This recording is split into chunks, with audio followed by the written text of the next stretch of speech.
Boa tarde a todos mais uma vez. Peço por gentileza a todos retornarem e aos seus assentos, os lugares, se acomodarem, para que nós possamos retornar aqui os nossos trabalhos. Lembro a todos que teremos no final do evento sorteio dos livros Carreiras Típicas de Estado, composto por diversos autores, representantes de diversas carreiras que compõem a estrutura típica de Estado atuante, aí compartilhando um pouco da experiência deles atuante no combate à corrupção. Preliminarmente aqui, antes de abrir o nosso último painel, eu gostaria de chamar o presidente da CONACAT, o Dr. Antônio Carlos.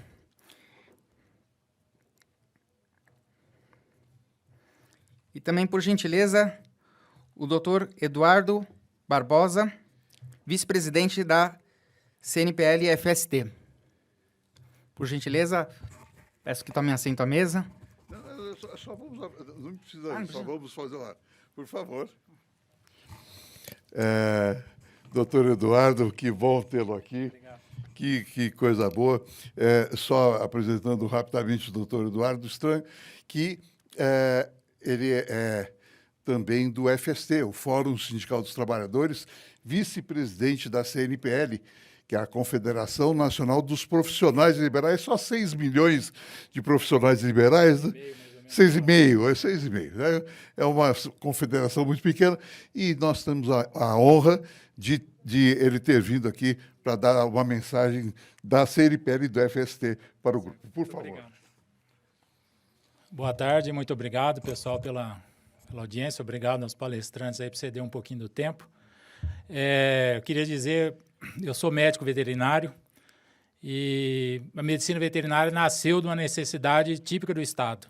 A primeira faculdade de medicina veterinária na França foi criada por um advogado, assessor do rei Luís XIV, conselheiro para assuntos de cavalaria, um hipólogo muito apaixonado, que sentia a necessidade de que os cavalos da França precisavam de mais saúde. Para isso, ele criou a instituição Faculdade de Medicina Veterinária de Alfort, e depois o Claude Bourgelat, né, o nome do advogado, e daí nasceu a profissão de medicina veterinária. Veterinário, que era um cargo do exército romano, vetus vindo de besta de carga, mula, também há controvérsias que dizem que também quer dizer sábio, homem antigo, mas o veterinário no exército romano era o responsável pela logística, porque ele cuidava das bestas de carga, ou seja, toda a parte de suprimento vinha no lombo das mulas, e daí vem o veterinário. Veterinário que no Brasil aparece pela primeira vez num decreto também de Estado do príncipe regente Dom João, que nomeia um veterinário para o primeiro regimento de cavalaria. E por uma necessidade do Estado também, com a peste bovina, foi criada as 3 primeiras faculdades veterinárias, que começaram em 1914 e em 1919 já tinham debelado a peste bovina no Brasil, através de atuações muito típicas. Infelizmente, hoje a medicina veterinária não existe mais nos órgãos públicos, sendo substituído por termos mais modernos, como auditor fiscal federal da agropecuária, auditor estadual, fiscal estadual da agropecuária, auditor em saúde, assessor de saúde da família, técnico do programa Saúde da Família, mas todas são médico veterinário em sua essência. E eu vinha comentando no painel anterior, muito brilhante a respeito da questão da autonomia, profissão liberal. Todas que falaram aqui antes de mim, bacharel em Direito é uma profissão liberal. Não importa onde estejam exercendo a sua profissão liberal, engenheiro, advogado, veterinário, profissão liberal é toda aquela que dá ao seu exercente a liberdade de tomar a decisão mais correta segundo o seu conhecimento, adquirido através da sua formação, adquirido através dos cursos que desenvolveu, que fez, o conhecimento que adquiriu ao longo da vida. Então, assim, um delegado que resolve instaurar ou não instaurar, ele tem a sua independência, mas ele também tem a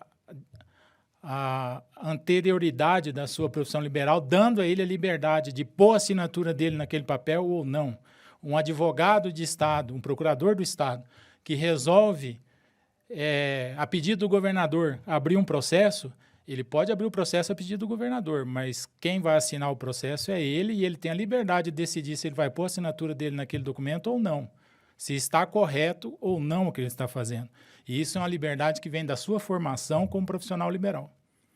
Então, estamos juntos com o CONACAT, estamos juntos no FST, num momento em que se discute muito a autonomia das entidades sindicais, porque se discute o seu custeio. E sem dinheiro, não importa se você é autônomo, independente ou o que for. E eu achei muito boa a colocação, que eu sempre entendi que se a polícia judiciária, ela devia ser um membro do Poder Judiciário e não do Poder Executivo. Isso, infelizmente, é um vício de origem da polícia no Brasil, que também, por decreto de Dom João, foi criada, nomeado um visconde, e a polícia do príncipe regente, a polícia do regente, ela tinha por obrigação pegar o suspeito de surpresa. Então, no manual da polícia, o visconde escreveu: esconda-se nas sombras e pule só na hora certa. Dê o bote certeiro sobre o meliante. Infelizmente, nós temos esse vício de origem, que a polícia ainda não se entendeu muitas vezes como um órgão de Estado, e muitas vezes é um órgão contra a população, porque vem com aquele vício de origem que era uma polícia do rei, do príncipe. E, na verdade, hoje nós vivemos num Estado de direito, pois toda democracia é um Estado de direito. Eu acho o Estado democrático de direito errado. Me desculpe, eu não sou advogado, sou veterinário. Uma democracia, por definição, é um Estado onde o direito impera sobre as pessoas, sobre as instituições. Senão, não é democracia. Então, estamos juntos. Agradeço a oportunidade de dar essas poucas palavras para vocês e muito feliz de ter esse momento de fala aqui e uma boa tarde a todos, um excelente fórum a todos. Muito obrigado. Obrigado. Valeu. Obrigado. Falou. Bom, retomando os nossos trabalhos, saudando mais uma vez aqueles que nos assistem aí pelos meios televisivos, pelas redes sociais. Daremos início, então, ao nosso quarto e último painel das ações voltadas à anticorrupção, lavagem de dinheiro. O quarto painel versa a repressão à corrupção por meio da recuperação de ativos e do combate à lavagem de dinheiro em consonância com as diretrizes internacionais vigentes.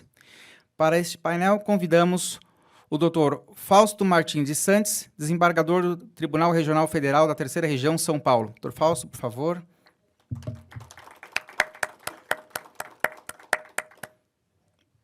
Por favor, fique à vontade, para sentar. Convidamos ainda o Dr.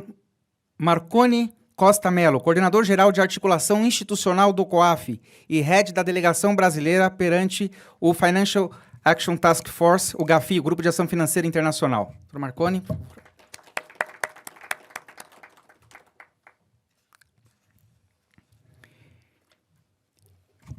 O Dr. Ricardo Saad, nosso grande amigo aí, colega de Polícia Judiciária, que esteve à frente do DRCI durante muitos anos e na qual tivemos a honra de estar juntos também por meio do Comitê Gestor da Rede de Laboratórios de Tecnologia contra a Lavagem de Dinheiro do Brasil, além de ENCLA e outros fóruns, mas infelizmente por designação de última hora não pôde comparecer, estaria conosco aqui neste momento.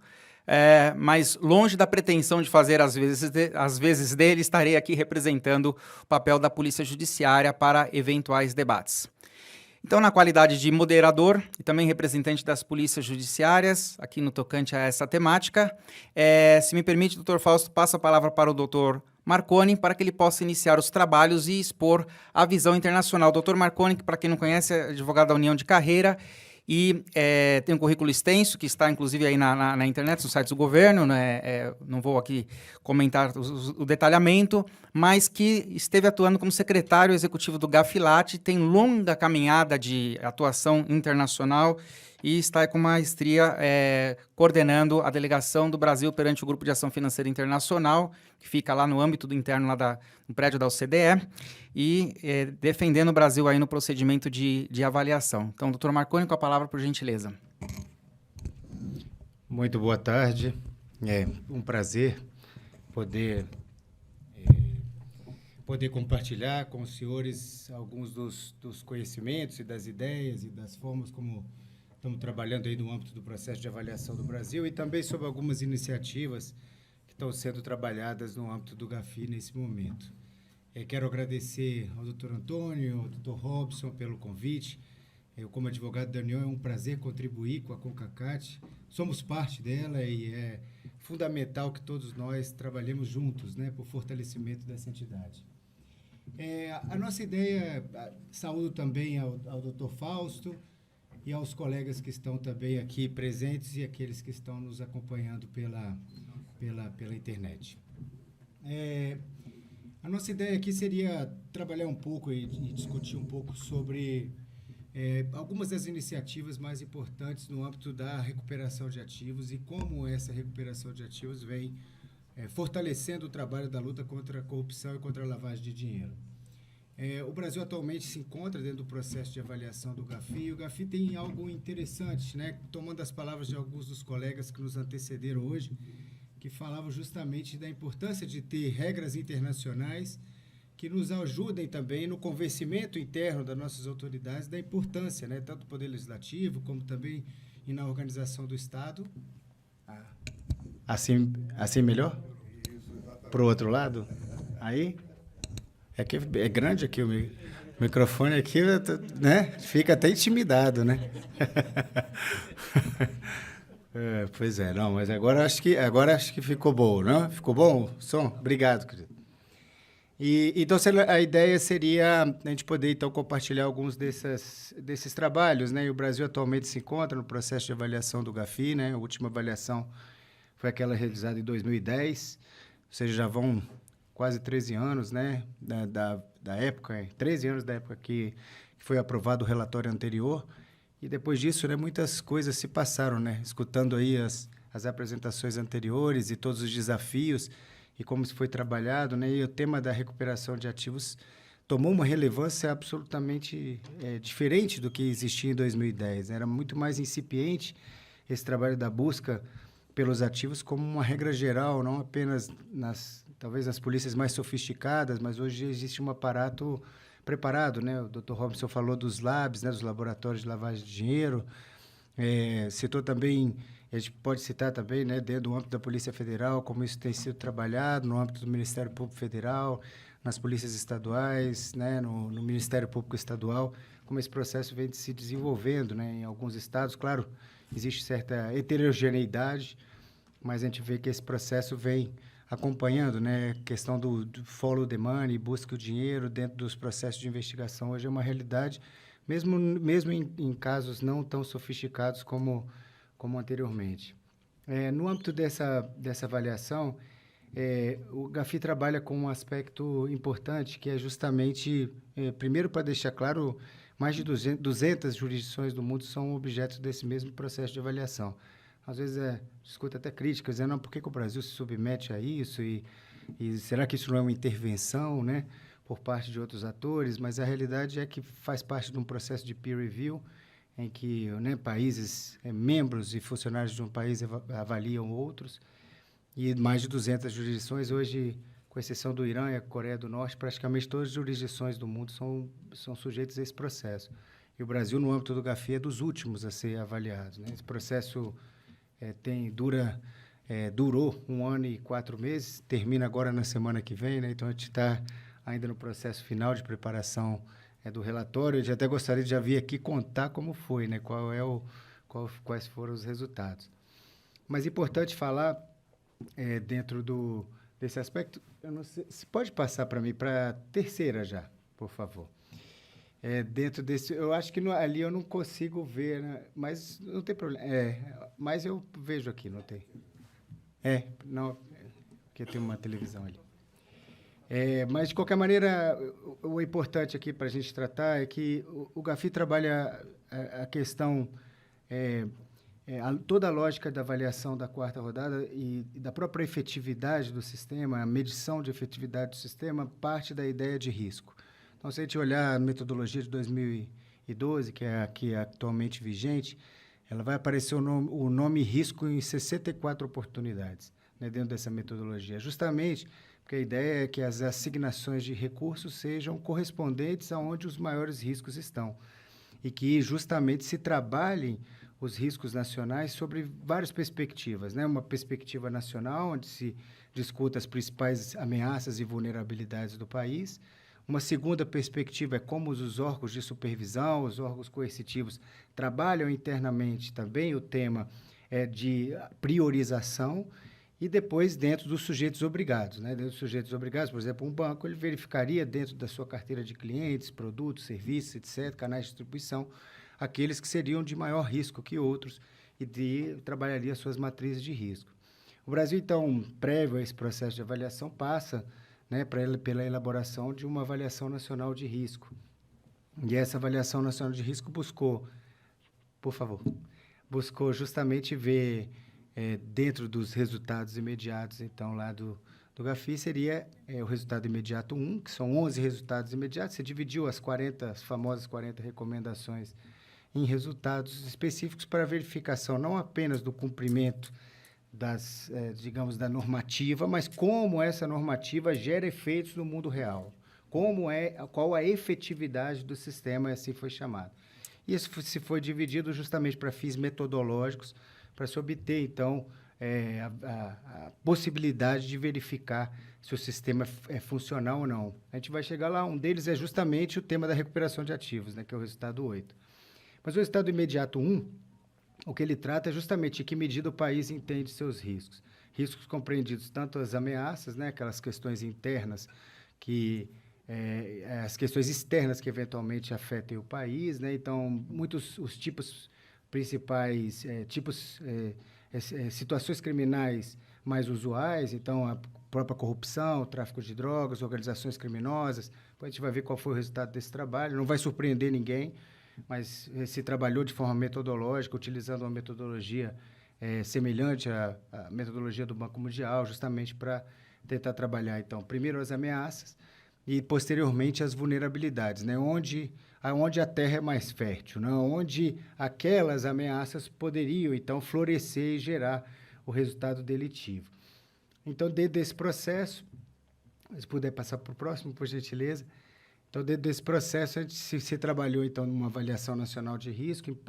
Em 2021, ela foi publicada como uma ideia justamente preparatória desse processo. Então, ali se trabalhou tanto a questão das ameaças, ou seja, né, aquelas organizações ou tipos penais que são de maior incidência e que incidem, então, dentro do país, e as vulnerabilidades, onde, então, setores, etc., que eventualmente essa situação delitiva poderia florescer de forma mais acentuada. E se trabalhou também qual a capacidade, né? Ou seja, a gente tem que saber a vulnerabilidade líquida, né? Existe a vulnerabilidade, logo, verificando os sistemas de controle, como que esse processo, então, geraria, né? Mitigaria parte dessas vulnerabilidades, justamente com o intuito de encontrar a vulnerabilidade líquida. E o resultado, assim, só para deixar essa história mais simples, o resultado foi esse, né, que aparece como ameaça alta no Brasil, a questão, em primeiro lugar, da corrupção. Então, ali o link, então, com o momento aqui que a gente, né, com a nossa apresentação, nosso objeto de hoje. E, igualmente, o tráfico de drogas, organizações criminosas, crimes financeiros, crimes vinculados com a sonegação fiscal, aqueles que geram maior volume de ativos que, posteriormente, são lavados. Então, esse foi um dos critérios utilizados, a materialidade, né? Até que ponto se gera um volume de ativos que posteriormente passa pelo processo de lavagem. Dentro desse processo também se verificou as vulnerabilidades, aquelas, então, que seriam de maior incidência. E as instituições financeiras bancárias e não bancárias, elas acabaram tendo uma vulnerabilidade ponderada, ou seja, vulnerabilidade líquida, pegando uma vulnerabilidade que em muitos casos era mais alta, mas depois os sistemas de controle permitiam que esse fosse mitigado em certa medida e que depois, então, se chegou que essas instituições seriam aquelas que teriam a vulnerabilidade ponderada média. E também se trabalhou alguns dos outros setores, né, o que a gente chama de APNFD, né, as atividades e profissões não financeiras designadas. Então, ali os provedores de ativos virtuais, porque, né, até nesse momento não existia lei, até hoje, né, a regulamentação está ainda em processo de consulta pública no âmbito do Banco Central, mas ainda não está plenamente acabado. E como nós sabemos, né, diversos casos têm estourado com a utilização de ativos virtuais. Até agora, toda essa questão agora vinculada com os ataques terroristas, né, no âmbito internacional também isso tem sido muito citado, né, a utilização não só dos provedores, mas também das operações peer-to-peer, né, entre pessoas, utilizando o Deep Web. Então, todos esses processos aí que que tem gerado, sim, uma preocupação internacional muito grande. Mas no âmbito nacional, o setor imobiliário, pelo seu tamanho, né, representa uma porcentagem importante no PIB brasileiro. O segmento de factoring, dada a incidência, a ocorrência de delitos, e o setor de metais preciosos e joias, né, toda a cadeia do ouro, né, passando desde lá da mineração, muitas vezes mineração ilegal, e passando por todas as etapas do processo que precisavam, de fato, de uma melhoria. Isso foi feito, né, através de uma normativa nova no âmbito da ANM, justamente para abordar essas principais deficiências. E são outros setores aí. Também se trabalhou em questão das vulnerabilidades transversais, né? Então, a questão que as nossas fronteiras nacionais são muito extensas e porosas, a questão da informalidade na economia, de certa forma mitigada depois da criação do PIX, né? Então, do sucesso do PIX, que acaba, de certa maneira, diminuindo, né, a incidência, a quantidade de dinheiro em espécie, né? Tem estudos agora, a gente até apresentou para avaliação como diminuiu a quantidade de dinheiro em espécie a partir das transações realizadas eletronicamente, né? Isso a gente, de forma empírica, a gente vê, mas é sempre importante trabalhar metodologicamente e demonstrar através de um estudo. E a questão do beneficiário final, né? Saber quem é a pessoa física por trás de uma estrutura societária. Essa é sempre uma dificuldade, né? A gente vê nos casos que os colegas citaram de corrupção, sempre aquela... o testa-ferro, o laranja e a empresa de fachada, né? Um clássico, e juntando com os doleiros, vão aparecer ali 3 dos principais, tá aí no risk profile, né, do Brasil, 3 das principais tipologias importantes aí dentro do nosso processo. Se puder passar 2 ou 3, por favor, que eu estou passando aqui, de repente eu nem percebo. Mais uma, por gentileza. Isso, agora a próxima, por favor. Mais uma, por favor. Aí. E aí chegaria, então, a consolidação do risco nacional. Então, um risco nacional médio para o tema da lavagem de dinheiro. Então, o Brasil, na verdade, se encontraria dentro dessa posição. Isso foi feito através de uma medição, questionário que participaram mais de 45 instituições, aportando informação, né, no âmbito tanto federal quanto no âmbito estadual. E aí se chegou à conclusão desse trabalho. Como isso se vincula, então, com o processo da recuperação de ativos, né? A recuperação de ativos, ela começa a trabalhar no âmbito do GAFI, ao menos, justamente a partir da análise de onde os maiores riscos estão, é onde que o país deveria ter melhores resultados. Então, se o Brasil coloca que o seu principal risco ou sua principal ameaça é a corrupção, ali ele deveria ter o maior volume de recuperação de ativos. Se o segundo é a questão das organizações criminosas, do narcotráfico, então deveria ter também condições de demonstrar que, dentro da recuperação de ativos, aqueles que são de maior risco, eles são abordados de forma mais eficiente, né? A gente até fez esse estudo e esse trabalho, né, de demonstrar através dos GAECos, através dos grupos especializados, do próprio trabalho do Lab, como, de certa maneira, esse processo vem sendo priorizado para os principais delitos do país, né? A corrupção, o tráfico de drogas e as organizações criminosas, né? Os crimes financeiros, a gente acaba... a sonegação fiscal é um tema um pouco mais complexo, porque, né, a gente tem outras questões legais que, às vezes, são mais impeditivas de a obtenção de um resultado tão contundente como se gostaria, mas em relação aos outros, esse trabalho é realizado. E dentro do GAFI, então, existe, então, dentro dessa perspectiva, justamente se determina, né, que os países devem adotar medidas, né, das principais convenções para congelar os bens lavados, produtos ou instrumentos usados, bens que sejam produtos ou que tenham sido usados com intenção ou que fossem usados para o uso, financiamento do terrorismo. Por favor, passa 2 mais, por gentileza. Isso. Mais uma, por favor.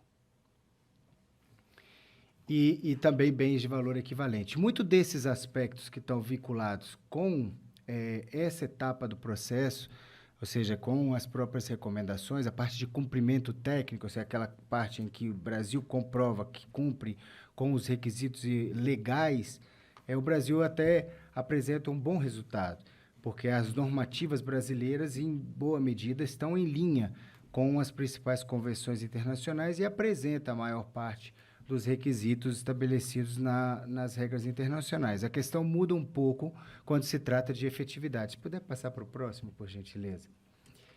Aí também, pode passar... isso, tá bom, pode deixar aí. Volta um, por gentileza. Aí. Então, dentro do resultado imediato 8, o que se busca, então, são as características, o confisco de bens. Então, se começa o trabalho, então, dessa avaliação, pegando como se fosse o gabarito, o ótimo, né? Então, o ótimo seria que os criminosos são privados através do uso de medidas provisórias e de confisco de bens, né? Perdimento, confisco aqui de uma forma mais ampla, instrumentos do crime, nacionais e estrangeiro, bens de valor equivalente, e esse trabalho inclui os bens recuperados, né? Por meio dos processos civis, criminais, civis ou administrativos. Então, aqui também surge a ideia da recuperação de ativos através de processos não criminais, né? No caso brasileiro, é importante, né? Porque a gente tem as ações de improbidade, por exemplo, que geram um volume, um número de investigações importantes e que muitas vezes, no âmbito da cooperação internacional, tem dificuldade com outros países da obtenção, da obtenção da cooperação efetiva. E o país lida, então, e sabe administrar os bens e consegue dar um produto, uma destinação adequada para esses bens. Então, tudo isso seria o processo de análise dessa etapa. Por favor, o próximo. Então, e aí a questão principal, né? Até que ponto os resultados refletem os riscos. E isso é um tema interessante, porque um dos cruzamentos que se faz é a quantidade de ações que tem em relação ao crime antecedente, ou seja, no caso de corrupção, e quantas ações efetivamente derivaram em ações de lavagem de dinheiro. Então, se faz uma relação entre, então, pensando numa investigação específica sobre determinado crime antecedente, como isso, considerando crimes de natureza patrimonial, né, como é o caso da corrupção ou como é o caso do tráfico de drogas. E como isso, em definitiva, resulta, né, reflete os riscos do país. Então, no caso brasileiro, o que a gente viu aí durante esse processo, sem nos antecipar o resultado, é que no caso da corrupção, esse processo era muito mais evidente, né, que em praticamente todos os casos em que haveria valores importantes, o processo de verificação dos bens ocorria de forma paralela, não pelo menos nessa altura de maturidade, né, dos órgãos de investigação e persecução. Mas isso não acontecia de maneira tão evidente em outros delitos, né? Então, nos casos, por exemplo, de tráfico de drogas, o volume, por exemplo, de ações que existia aí, de prisões, detenções, etc., não era muito compatível com o número de operações que existiam relacionadas com os aspectos patrimoniais. Muitos dos casos, uma explicação clara é porque, em muitos aspectos, às vezes, a pessoa que está ali, objeto da detenção, é uma pessoa que tem patrimônio reduzido, ou não tem, dentro da estrutura criminosa, ela não tem uma participação tão importante, então acaba que ela não tem acesso a um volume patrimonial que seja relevante, de forma que a ação se vincula quase que exclusivamente ao delito antecedente. Mas isso não seria a realidade no caso das organizações criminosas, né? E também no caso da corrupção. Sem nos antecipar de novo, no caso da corrupção já vai aparecer resultados bem mais expressivos, apesar de todos os desafios que os colegas que nos antecederam aqui falaram, né?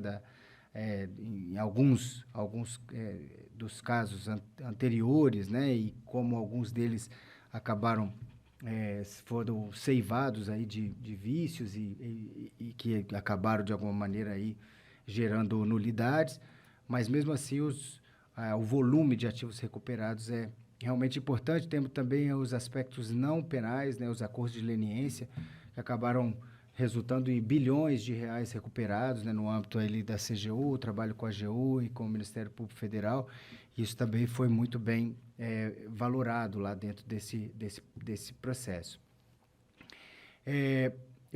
Pode passar 2 mais, por favor. E eu queria trazer para os senhores assim, que no âmbito, só para a gente finalizar aqui, no âmbito do GAFI, existe agora todo um trabalho que está sendo feito dentro da presidência pro tempore lá da Singapura desse momento, uma revisão da recomendação 4, que é aquela justamente que trata do confisco de bens, tentando justamente dar maior celeridade ao processo.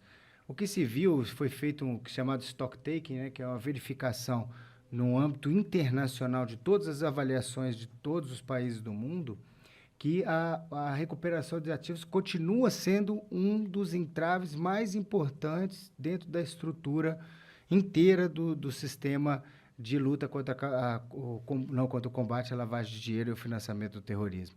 Então, em muitos casos se consegue as condenações, em muitos casos se consegue as detenções, em muitos casos até se identifica bens, mas que esse processo para derivar ao final na recuperação de ativos, inclusive quando os bens estão em outros países, né, e as dificuldades aí, doutor Fausto sabe muito bem, as dificuldades aí se ampliam de maneira importante.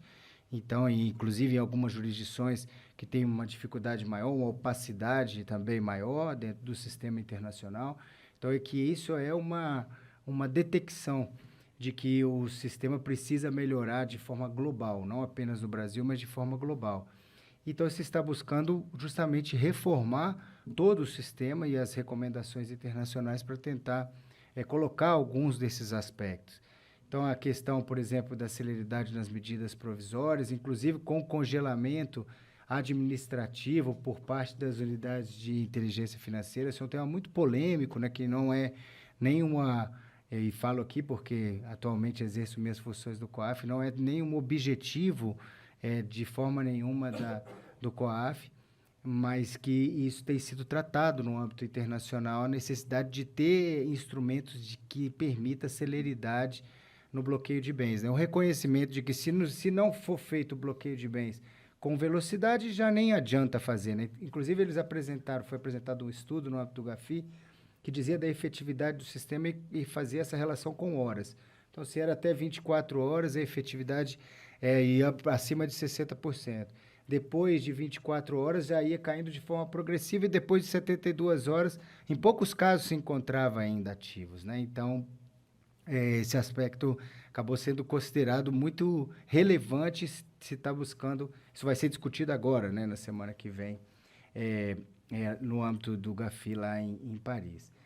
Bens de valor equivalente, isso o Brasil, né, já tem, por meio de confisco baseado em condenação e confiscar bens não baseado em condenação penal, né, o non-conviction basis, que o pessoal fala. E esse é um tema também muito importante e muito caro, né, até para a minha própria instituição de origem, né, para a AGU, porque justamente, né, as ações de improbidade geram no Brasil um volume de recurso importante e que necessitaria, então, ser reforçado no estándar internacional.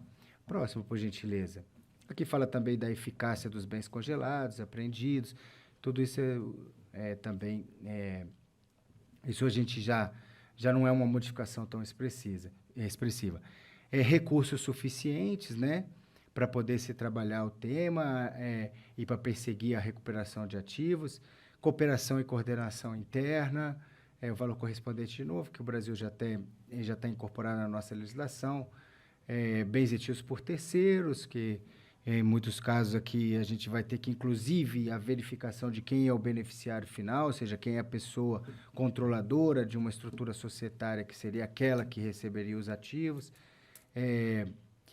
A questão, por exemplo, verificação que eles colocam já nas recomendações, a questão quando um imóvel, por exemplo, tem valor significativamente superior ou inferior ao valor de mercado, justamente para tentar simular uma operação de ilicitude e como isso também pode ser um elemento de prova importante, isso tudo nas modificações da nota interpretativa da recomendação 4. Próximo, por gentileza. E falava que, até que eu me antecipei, falava que as unidades de inteligência financeira tomar medidas imediatas, direta ou indiretamente, que seria o caso nacional, que a gente, com um trabalho aí que deve ser feito em conjunto, no nosso caso, com o DRCI, né, com o Departamento de Recuperação de Ativos, né, que é a Autoridade Central Brasileira, para reter, né, e suspender uma transação suspeita, num prazo rápido, Inclusive, eles colocam a possibilidade de fazer uma verificação judicial a posteriori, algo que a gente só tem na Lei 13.810 no Brasil, né? A única que tem a possibilidade de, né, que se coloca a Lei de Congelamento de Bens Terroristas, né? Que obriga os bancos, os sujeitos obrigados a fazer a retenção e, posteriormente, né, daquelas pessoas que são listadas lá como terroristas pela ONU, e que essa análise é a posteriori. Então, ele já coloca uma tentativa de expansão dentro do sistema internacional. Pode passar para o próximo, por gentileza.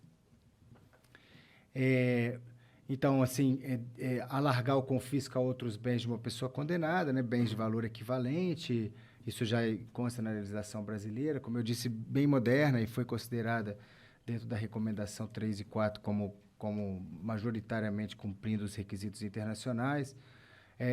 E aqui fala, sem exigir uma coordenação penal, medidas que exijam o infrator demonstre a origem e a legalidade, né?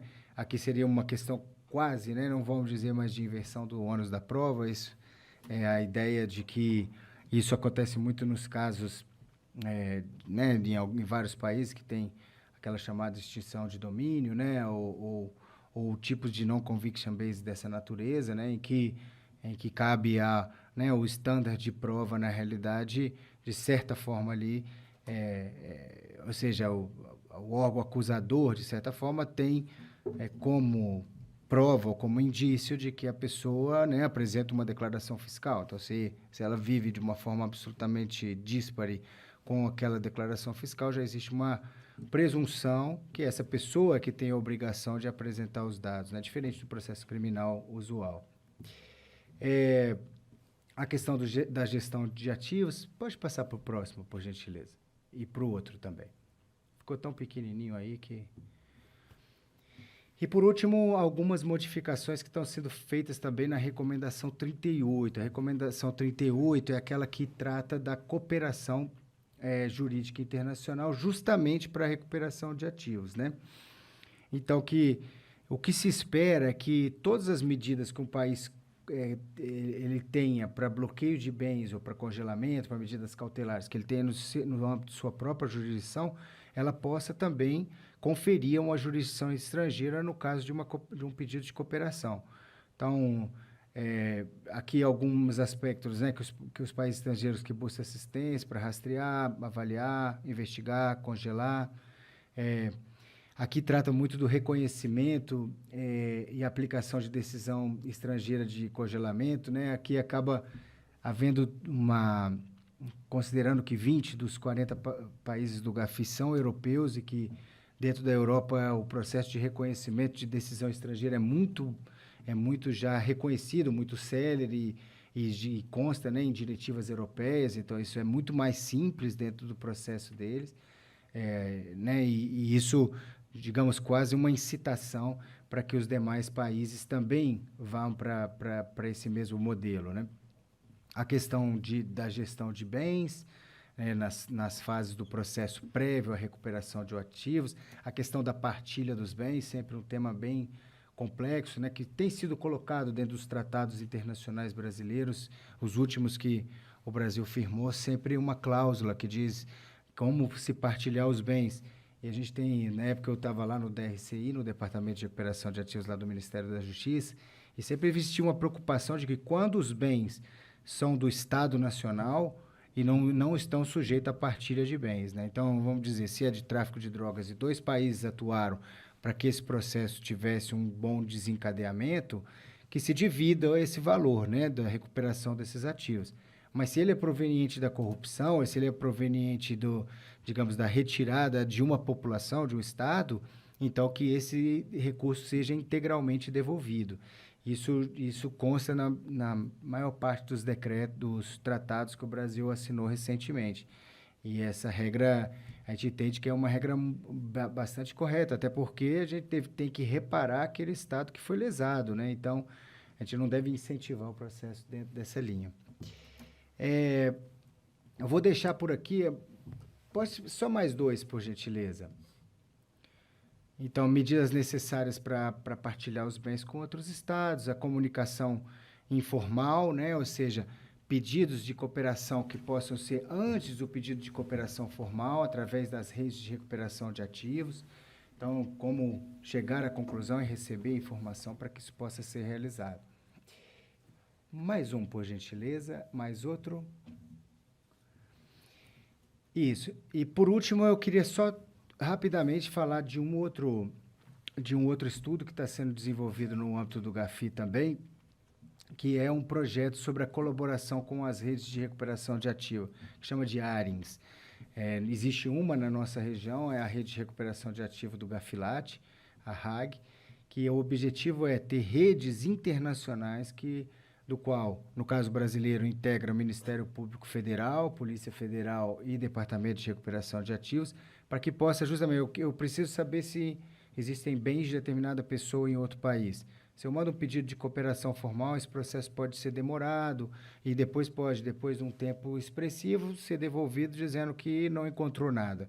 Então, o objetivo é já fazer uma comunicação informal, fazer a identificação dos bens e depois encaminhar um pedido já sabendo, né, o que tipo de bens estão naquele país. Além disso, facilitar até a própria evidência do cometimento do delito, né? Então, esse projeto também é no âmbito lá do RTMD, no Grupo de Tendências, Riscos e Métodos, do GAFI, até do qual eu sou o co-coordenador lá desse grupo, e no âmbito lá do GAFI. E a ideia, então, é como essas redes e criação de mecanismos de comunicação é um reconhecimento de que a forma como a criminalidade hoje é capaz de se comunicar e trabalhar, se não existir do âmbito estatal algo semelhante, obviamente que isso é impossível de ter resultado, né? Então, criar mecanismos também onde pontos de contato possam fazer esse tipo de articulação. Mas esse, basicamente, ali um pouco que eu falava antes, né, que os resultados globais nessa parte, então, de recuperação de ativos... Por favor, passa mais 2, por favor. Mais um. Voltam a esse. Que os resultados gerais em termos de recuperação de ativo no mundo, eles são, considerando outros resultados relativamente pobres, né? Então, a gente vê na rede global, que se pegar todos os países do mundo, 58% é considerado baixo a efetividade para essa matéria, 33% moderado e só 9% é considerado substancial no âmbito internacional.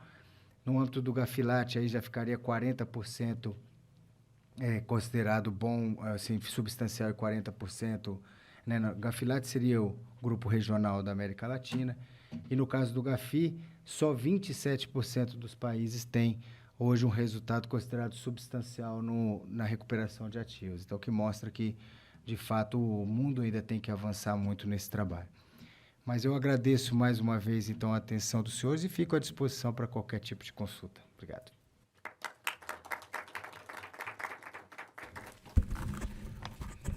Muito obrigado, doutor Marconi, pela brilhante exposição, muito abrangente, trazendo um panorama geral aí, e parabéns pelo profícuo trabalho à frente do grupo lá também, que é muito importante para o Brasil essa representação, e faço votos que avance. Eu sei que a discussão é tormentosa, mas que avance, quem sabe, um congelamento de bens mais eficiente, sem demora, sem até, talvez, quem sabe, necessidade de prévia autorização judicial, né, diferida ali no tempo, como na lei de congelamento e financiamento do terrorismo, até porque o crime está cada vez mais veloz, sem fronteira, e o crime não tem ajuizado medidas para as suas práticas, né? Então, temos essas questões todas também.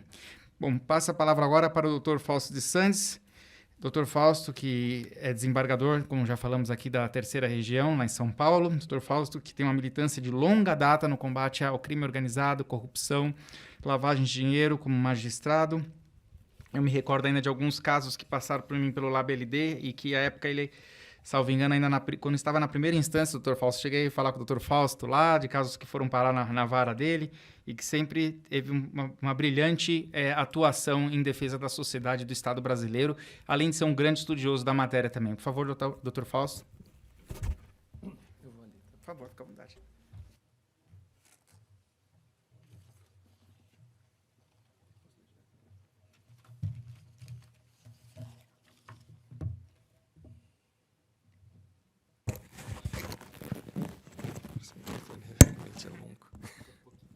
Bom, boa tarde a todos, é um enorme prazer estar aqui. Agradeço ao Robson pelo convite, ao Antônio, a Aproveitando, então, cumprimento a todos por meio do Antônio.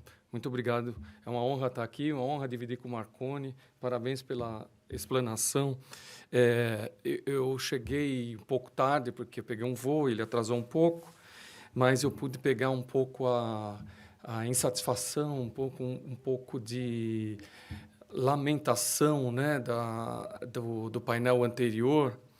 E eu lembro que foi falado muito das dificuldades, da situação atual, mas falou-se um pouco da esperança também, falando como se falou há pouco, da delação premiada. Eu vou fazer uma explanação que eu não sei se ela é positiva em termos de infundir positividade ou se ela é negativa também, porque eu também vivo da mesma frustração que todos vivem. Eu sei que o que foi falado no painel anterior e que foi bastante realçado foi sobre a autonomia dos órgãos que estão à frente das investigações mais sensíveis e que incomodam a elite dominante do país. Eu lembro também que lá atrás eu já falava da autonomia da polícia. Na época eu falava da Polícia Federal, porque era aquela que eu trabalhava mais de perto, falava da necessidade da autonomia da polícia para que não haja retaliações com relação àqueles que julgam. E eu tô num grupo de estudos que é da Georgetown University, que ele está fazendo um estudo sobre corrupção na América Latina, e especialmente 4 países: Brasil, eu pelo Brasil, Argentina, Colômbia e México. E nesse estudo,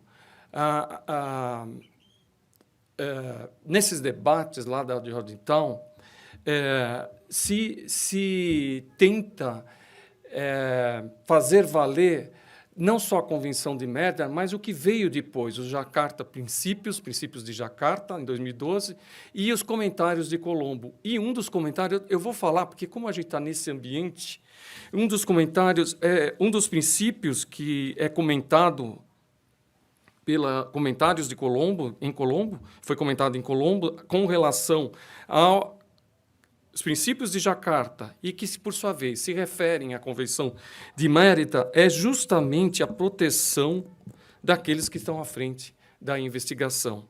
E o princípio 8º, eles deixam claro da proteção contra procedimentos cíveis e criminais maliciosos.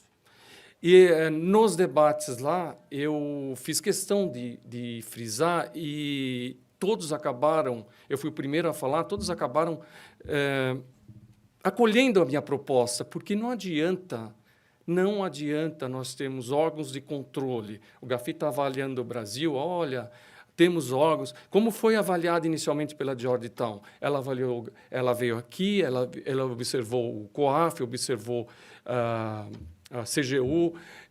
Todos os órgãos de controles do Executivo Federal foram de perto, inclusive tribunais de contas, de perto observados pela Georgetown. Eu falei, mas essa leitura é parcial. O que tem que se fazer é uma leitura geral, levando em conta, sim, os resultados, como bem falou Marconi, mas os resultados a partir das decisões judiciais. E aí, nada adianta nós termos órgãos de controles belíssimos, bem enquadrados, formatados e até com garantias, se no final das contas as decisões bem fundamentadas, com base do bom trabalho da polícia ou dos órgãos de controle, acabaram sendo revertidas por N argumentos, muitas vezes não técnicos. E aqui eu não posso deixar de falar isso, da minha insatisfação com relação a isso. Eu vivo isso, eu vivo o presente, eu estou num gabinete criminal, eu vejo os casos de corrupção, o tratamento que tem sido dado ultimamente, e também falando no exterior sobre o Brasil, pós-Lava Jato, não existe. Eu acho que esses dados que o GAFI vão colher ainda é fruto da Lava Jato.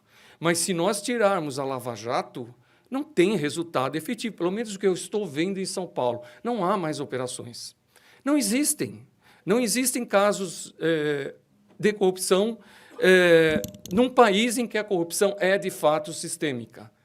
Em todo lugar nós sabemos que tem corrupção e não é do imaginário de um promotor ou de um juiz punitivista, como era criticado antigamente, sendo que hoje o punitivismo, no mau sentido, virou moda. Antigamente não era punitivista, era simplesmente a aplicação da lei conforme ela tem que ser aplicada, com o resultado que o legislador e o povo quiseram.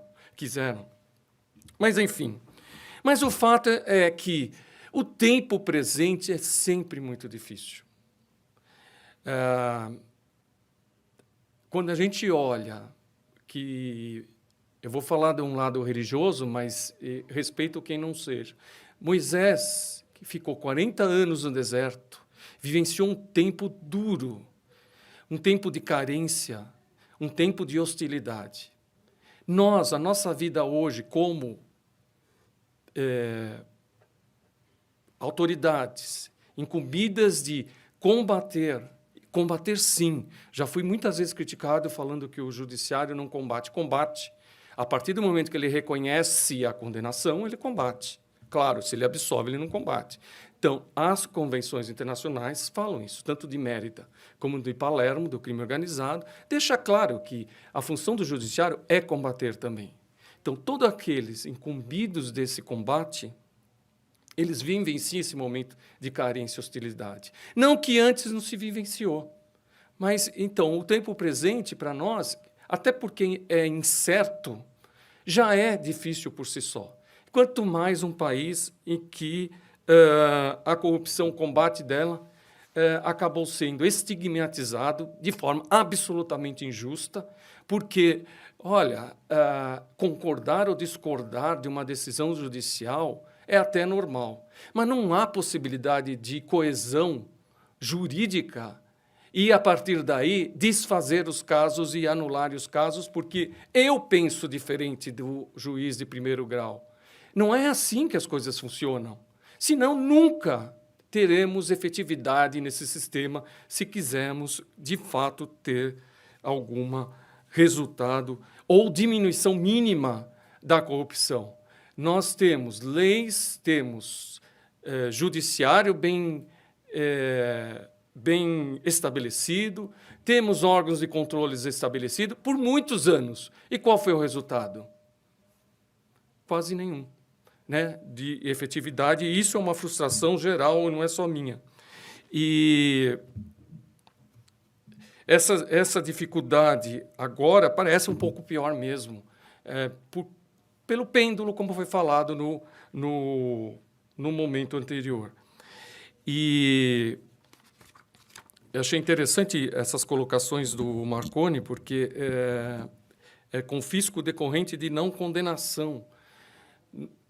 Está difícil manter os bens decorrentes de possível condenação, quanto mais de não condenação no Brasil.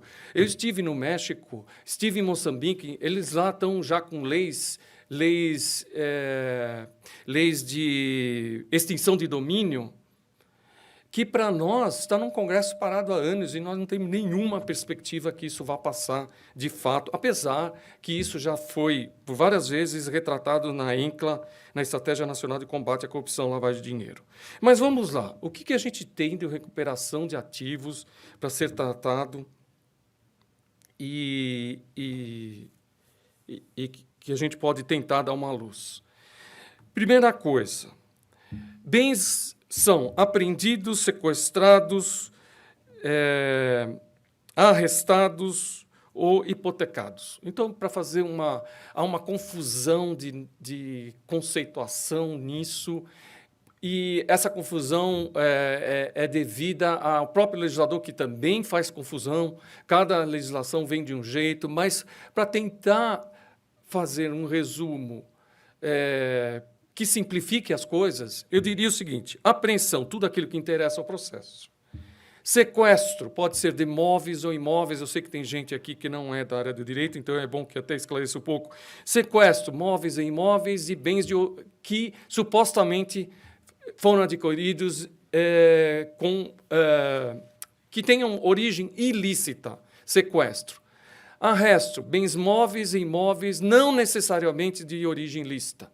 E a hipoteca legal, imóveis necessariamente, e não não tem a origem ilícita. Tanto o arresto quanto a hipoteca, eles visam a reparação do dano, a reparação da vítima. Eu lembro que quando lá atrás eu fixei a reparação do danos para um réu civil, foi o maior uma reação brutal contra, quando a própria legislação naturalmente já fala que da reparação do dano civil em face da condenação criminal. Quando eu fixei isso na sentença, a jurisprudência imediatamente alterou para considerar que não é possível o juiz criminal fixar dano civil, a não ser que o Ministério Público pleiteie que tenha cálculo, que tenha isso e aquilo. Mas veja, o Brasil ele custa evoluir. Então, é necessário sair do criminal, entrar com uma ação civil para reparação do dano, sendo que no crime já está comprovado o fato, se condenado, claro, comprovado o fato, a reparação do dano é certa. Então, não tem que mais discutir. Mas não, aqui sempre colocando obstáculos, sempre dificuldade, para que a sociedade seja, de fato, protegida. Mas vamos lá. A questão da apreensão, sequestro, também fazendo eco, sequestro, arresto de bens, ela está prevista na nossa legislação, está previsto em tratados internacionais e vou mais além, o que também gera muita polêmica no Brasil, mas ainda... eu estou falando na visão do judiciário, tá, gente? Porque quando a gente sai um pouco do judiciário, parece que as coisas estão melhores. Mas no judiciário, os debates ainda são os debates de antigamente. Então, nós estamos... A Convenção de Palermo, 12.7, artigo 12.7, a de Mérida, 31.8, e a de Viena do tráfico, 5.7, artigo 5, item 7, falam da inversão do ônus da prova. Apreendido a inversão do ônus da prova. Não deveria haver discussão, mas no judiciário ainda há discussão. Pontos polêmicos, que eu vou falar da recuperação de ativos, acho que agora desligou aqui. Então, seria a questão da inversão do ônus da prova, o tratamento pelo judiciário e consolidação da jurisprudência nesse sentido, conforme os tratados internacionais. A inversão do ônus da prova não é juízo de condenação. Aí a gente entra no outro ponto, processo penal e processo de tratamento dos bens apreendidos, sequestrados, arrestados ou hipotecados. Então, vamos falar em geral, dos bens apreendidos. O processo penal é fato, ele dá vida à apreensão dos bens na área criminal, né? Óbvio. Ele dá vida. Há uma interdependência para a apreensão do bem. Mas o tratamento que deve ser dado é de autonomia. É de algo independente do processo penal. Ou seja, o processo penal é a interdependência no processo, são procedimentos, quando apreende o bem, é um procedimento próprio e tratamento próprio de apreensão de bens. É isso que o judiciário, a meu ver, ainda não entende, o judiciário brasileiro. Por quê? Vira e mexe, confundem as coisas, levando sempre para um juízo de condenação ou absolvição, que não é esse o ponto na hora de tratar-se os bens.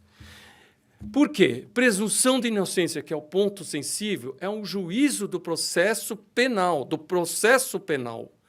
dentro do processo penal. Mas o juízo de tratamento de bens não é um juízo de presunção de inocência que vai ser dado. E o tratamento é outro, é se o bem possui ou não origem lícita. Por que estou falando isso? Algo que também o judiciário teima em aceitar. Não há aquisição de propriedade se o bem adveio de uma ilicitude. Ou seja, a propriedade privada ela só é protegida, a meu ver, se ela for uma propriedade com algum sentido social, ou seja, que ela foi adquirida a partir de bens lícitos. Então, é esse juízo que tem que ser feito, que não é juízo de condenação ou de absolvição. É o juízo de aquisição lícita ou ilícita. É esse juízo que deve o judiciário tratar quando um bem é apreendido a partir de um processo penal. Mas não é a condenação ou a absolvição que o juiz vai tratar. Ele vai tratar se há licitude ou não na origem desse bem, né, que propiciou a sua aquisição.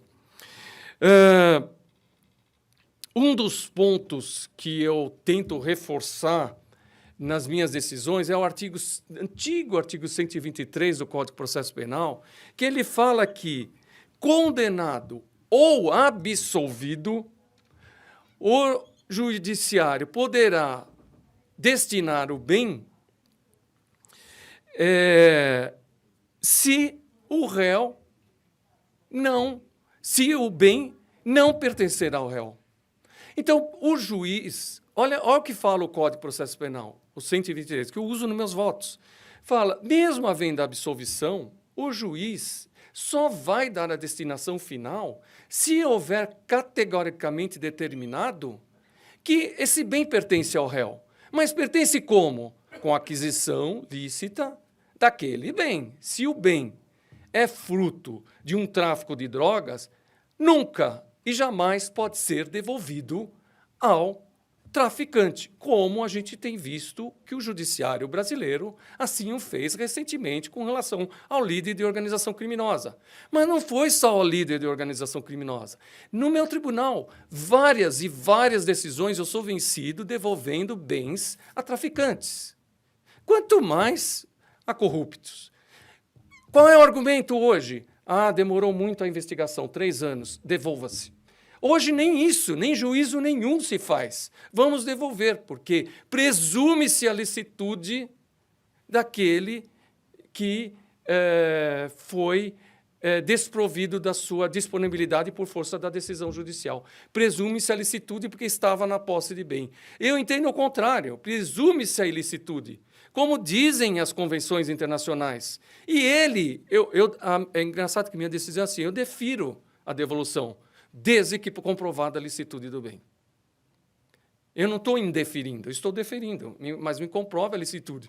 Mas eu tenho ficado vencido, isso é um fato. Porque eu não aceito, não acho razoável devolução de bens a traficantes. Outra situação.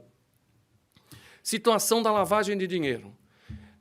Foi falado aqui pelo Marconi sobre a sonegação tributária. Súmula 24 fala que o crime crime tributário só se aperfeiçoa após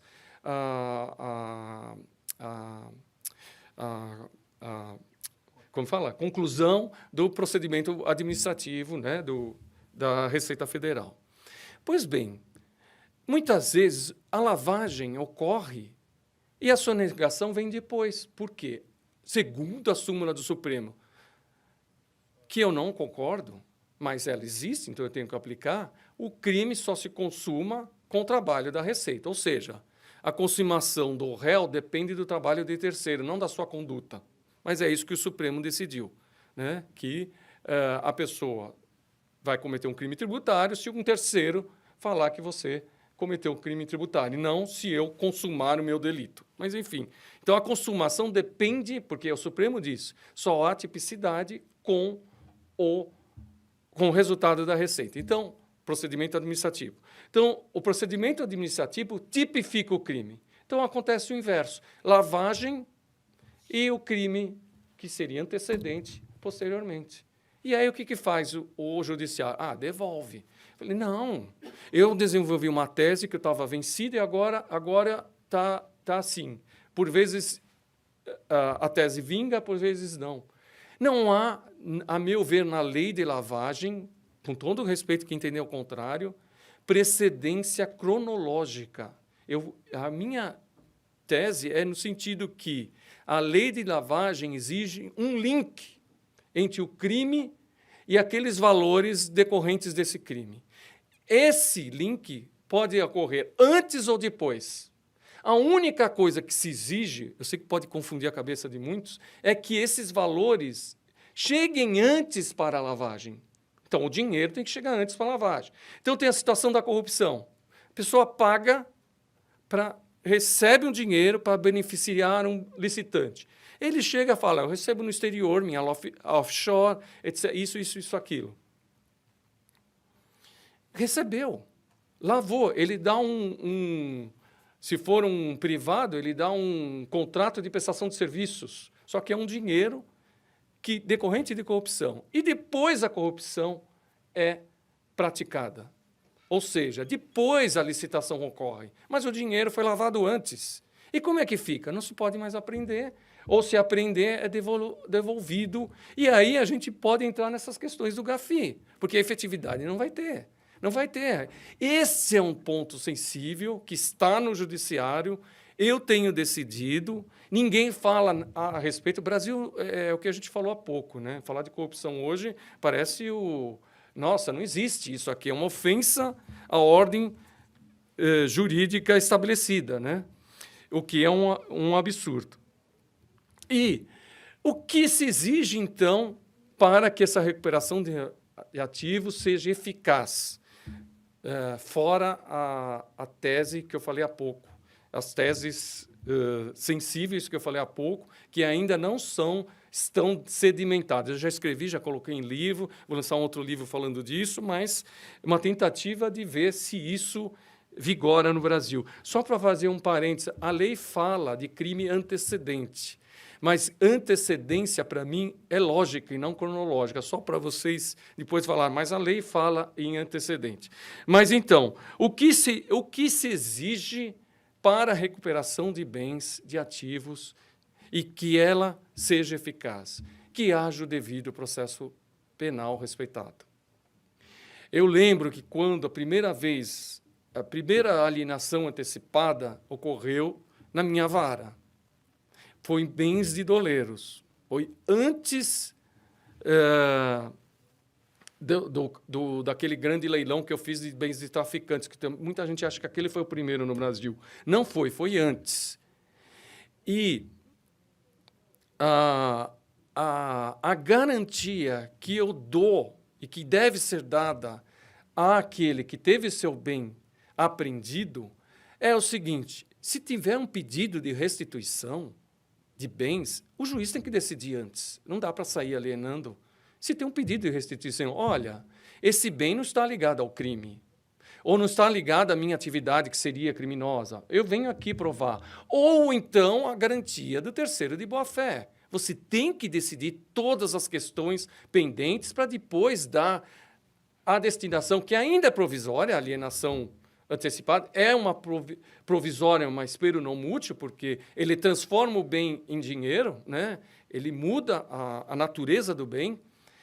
E, então, eu exigia o tratamento da restituição de bem, porque restituição de bem, para quem não sabe, é um processo à parte dentro do processo criminal. É um pedido que gera um processo autônomo, interdependente, como eu falei há pouco, do processo penal. E outra coisa, que haja uma denúncia recebida. A lei que foi alterada posteriormente, que ingressou com a alienação antecipada, que agora está na lavagem, está no Código de Processo Penal e tudo mais, ela não coloca esses pontos, que eu achei também um pouco ousado demais, sair vendendo bens, sendo que tem algo pendente na vara, falando, olha, esse bem pertence a mim. Terceiro de boa-fé. Muitas vezes, hoje em dia, também se fala ameação da mulher. A mulher está vindo alegando que aquele bem não poderia ser vendido porque ela não sabia da atividade do marido. É muito comum hoje em tráfico isso. Isso é uma preocupação, porque há aqueles que defendem, não, a mulher não pode ser atingida, mas espera lá. É casos e casos, e a mulher pode estar dentro da atividade criminosa, né? E, então, devido ao processo legal garantido, relação, sucessão de atos formais que devem ser respeitados, com direito da parte fazer a prova que desejar. Prova lista, óbvio. Prova que desejar. Não é um áudio ilícito que nós vamos usar como prova de alguma coisa. prova que seja idônea, comum lá no judiciário. Eu estou falando muito da visão do judiciário, porque eu acho que vocês tiveram muito a visão do não judiciário, né? Então, comum a prova. Olha, imposto de renda. Eu falei, imposto de renda não prova. Imposto de renda é autodeclaração. A própria pessoa coloca lá. E mal descreve o bem. Então, o imposto de renda pode ser um indício, mas não é prova por si só. Mas tem que ser garantido toda e qualquer prova. E o devido processo penal substantivo, ou seja, a garantia de que o direito do terceiro de boa-fé será respeitado, caso ele seja assim contemplado. Então, eu fiz umas anotações que eu sempre faço, né? E eu, às vezes, eu tenho que dar uma observada. Então, a questão é o seguinte: direitos humanos é o grande, seria obstáculo para a destinação de bens, porque toca naquela ideia de condenação e absolvição. Então, isso eu já afasto. Mas quais direitos humanos estariam envolvidos quando se trata de bens? Quais? Primeiro, o tratamento legal do terceiro de boa-fé tem que estar garantido, até porque constitucionalmente ele é garantido também.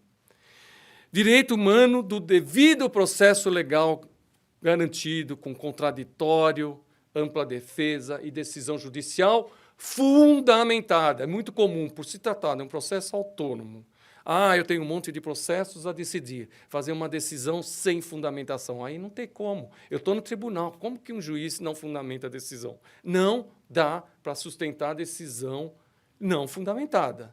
Então, a fundamentação tem que existir. E bem fundamentada. Não pode ser aquele copia e cola que desindividualiza o caso concreto, né? Então, tem que analisar a prova que o terceiro de boa-fé, o próprio réu, apresentou, falando que aquele bem é lícito, me veio anteriormente ao crime, ou que eu sou terceiro de boa-fé e nada tem a ver com o caso concreto. A questão da propriedade privada devidamente reconhecida, mas desde que fruto de uma aquisição lícita. Então, a propriedade privada é uma propriedade social, privada social. E, obviamente, dever de cuidado, que isso estaria dentro da ideia da própria justiça, né? Dever de cuidado. Então, eu gostei muito de ter ouvido hoje de manhã o painel. André, eu não sei se você é o André, é que eu não enxergo. É você que estava presidindo, não era? Não era ele que estava. Ele estava junto. Tá, ele estava junto com o painel. E ele quem é? Ele é corregedor. Sim. Então, eu vi a sua manifestação antes e a sua angústia, né, que você estava falando das garantias daquele que está à frente, que depois, de repente, ele se vê nomeado ao lado de uma pessoa que ele mesmo investigou. Isso é muito triste. Mas a gente tem que perseguir. Tem que perseguir como fortaleza. Nós temos que ter a convicção, como você mostrou, como mostrou também o Francisco, aquela convicção da certeza de que está agindo. Essa convicção ela vem por um compromisso de amor ao próximo, de amor à sociedade, de amor às novas gerações que estão vindo. Então, a gente tem que ter esse preço a pagar. Eu pago até hoje o preço. Eu pago o preço. Muitos, até hoje, aqui eu fui enaltecido, mas tem situações que eu não sou enaltecido, eu pago um preço. Sou estigmatizado, aquele juiz que sempre me levaram para o abuso de autoridade. Nunca teve abuso de autoridade. O que tive é firmeza, né? E tratar a lei como ela tem que ser, né? A lei que fala. O juiz tem que cumprir a lei e deixar de ser legislador também, né? Cumpra-se aquilo que a população requer que seja cumprida do juiz. O exercício do espelho. O juiz tem que olhar para o espelho e falar, não para se ver, mas para falar, olha, eu sou humano, eu estou aqui, por que eu estou aqui à frente desta cargo? é para atender a sociedade, pura e simplesmente. Então, tratar com fortaleza, amor e sobriedade. O que quer dizer isso? Ponderar. Ponderar. Quando tem que devolver, devolve. Mas quando não tem que devolver, pelo amor de Deus, como vai devolver bens de traficantes? Num país mergulhado e refém do tráfico. Nós estamos vendo uma guerra em Israel, mas a gente está aqui. Nós temos a nossa Gaza, nós temos o nosso Hamas. Nós não precisamos mais nada. A população refém do crime organizado no Brasil, ela vale tanto quanto os palestinos valem para o Hamas. A população brasileira vale tanto quanto vale para o crime organizado aqui. Nada é feito para o progresso da sociedade, mas apenas para o ganho próprio e imediato, que não atende à sociedade. Isso vale para o tráfico, como vale para a corrupção. Então, a nossa função histórica tem que perseguir, tem que continuar, por uma questão de compromisso que nós temos com os princípios e ideais de justiça. Muito obrigado.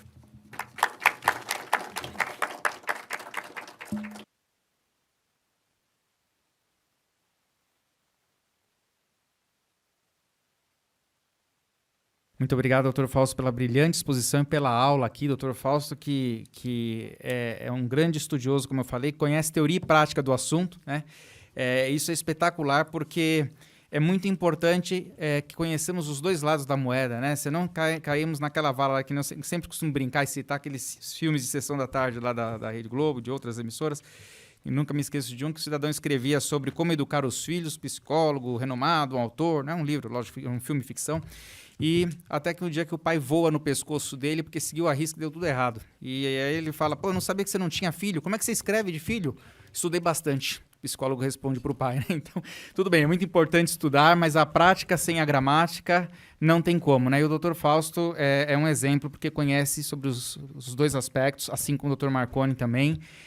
Aliás, estamos aqui apoiados em ombros de gigantes, sou suspeito para falar, mas sou admirador de ambos, aprendi muito com ambos e são um exemplo para todos nós. E quem dera tivéssemos mais magistrados como o doutor Fausto, que tive a oportunidade de acompanhar diversas decisões, e lamentável, infelizmente, que nós tenhamos aí certos aspectos, como ele bem citou, no caso de reparação de vítima, né? Já vi até casos também por São Paulo, o Ministério Público, ou quando não é o Ministério Público, é o Judiciário, questionando, mas como que vai reparar a vítima? Crime de ação penal pública incondicionada. Mas veja bem, ela não se matriculou no feito com advogado, ela não requereu. Às vezes é uma pessoa ali carente, sem recurso financeiro, mas é crime de ação penal pública incondicionada, foi vitimado. Ele quer o quê? Que arrume um outro advogado, mova um outro processo civil, cria-se esses entraves. Eu costumo brincar. É porque não é aquele que está manifestando-se dessa forma que está ali como vítima, porque se fosse, com certeza, pensaria de forma um pouquinho diferente, né? Então a gente tem que tentar se colocar no lugar do outro, passar para o lado de lá. Eu gostaria só para encerrar aqui, antes de abrir a palavra para discussão, sintetizar, lembrarmos da importância de combater a lavagem de dinheiro, que nada mais é do que combater o recurso, o manejo do recurso da criminalidade em geral. E aqui, quando falamos em corrupção, por óbvio, nós vamos ter recursos da ilicitude das práticas corruptivas, sejam elas suborno, seja ela propina, seja ela superfaturamento de licitação ou dispensa de licitação, inexigibilidade de qualquer forma, que ocorre em toda esquina, né? Lembro das palavras do Dr. Deltan, em palestra que estive com ele fala, olha, e aqui foi falado também nesses debates, que fala-se muito em corrupção como se fosse uma coisa do outro planeta que quase não acontece. A Lava Jato, ganhou uma repercussão fenomenal. Ele falava assim, gente, isso aqui está ocorrendo em cada esquina, cada prefeitura, cada estado-membro, Distrito Federal, União. Cada lugar tem sua lava-jatinho aí, o seu probleminha aí de superfaturamento, de dispensa e tudo mais, né? Então, lembrarmos que a lavagem de dinheiro, além dos compromissos internacionais assumidos, é fundamental para darmos efetividade e asfixia do crime, mostrando que o crime não compensa, fazendo ele perder, devolver para a vítima, para o Estado, aquilo que ele ganhou ilicitamente e andar de braços dados com os compromissos internacionais. E por falar em compromissos internacionais, eu gosto sempre de lembrar o seguinte, que o Brasil assumiu esses comprometimentos num processo democrático. Ele tem que cumprir, fazer a sua lição de casa, Porque se não quiser fazer sua lição de casa, ele que também tem a coragem de ir lá e falar assim, eu denuncio esse acordo, denuncio essa situação, eu não quero mais ter assento no GAFI e arque com as consequências. Agora, o que não pode é querer aderir a tudo e depois ainda alguns defenderem que não se deve cumprir esses compromissos, como se fôssemos uma ilha de excelência, né, doutor Marconi, isolado do mundo, como se não precisássemos dos demais países e como se estivesse tudo certo. E aí, eu peço desculpas aí, mas teço uma crítica a alguns autores brasileiros, assim como delegados, promotores, advogados, seja lá quem for, juízes, que acabam fazendo interpretações, com todo respeito, do piniquim, totalmente afastada da visão internacional e sabe-se lá para atender o anseio de quem? Interpretações, como o Dr. Fausto falou, que não tem inversão do ônus da prova, não cabe dolo eventual, aquele que assumiu os riscos, quando na verdade a legislação foi alterada justamente para que coubesse essa situação, dentre outras tantas mais que nós conhecemos, né? E aí às vezes caímos naquela vala do psicólogo que escreveu também sem ter tido filho, né? Então, às vezes as pessoas saem escrevendo ignorando até ou desconhecendo o que foi assumido aí de compromisso internacional. Quanto à verdadeira efetividade, eu destacaria a importância de recuperar ativos. Faço votos que avance essa agenda da recomendação número 4. Lembrando que essas recomendações não são aquelas igual da nossa mãe, não. Leva o guarda-chuva que vai chover. Não estou nem aí. Ainda eu não cumpri, eu vou ter ali a pressão internacional, os embargos indiretos, né? Tanto que tem país... O professor Peter sempre fala isso, o professor Peter Aldrich lá da Universidade de Londres, ele fala, olha, aqui na Inglaterra a gente colocou isso aqui de uma certa forma até como hard law, como se fosse quase tratado internacional, né? No ato antiterrorismo, lá tal, que o fisco tem poderes para editar regulamentos e tudo mais, só com base nas recomendações do GAFI. Eu faço votos que a recomendação seja incorporada também no Brasil e sempre seguida por todos nós, pelos delegados, pelos promotores, pelos magistrados, levada em consideração na sua interpretação. E que se faça com a maior amplitude e celeridade esse bloqueio de bens, quem sabe até sem necessidade de prévia ordem judicial, sem demora, sem conhecimento prévio dos investigados.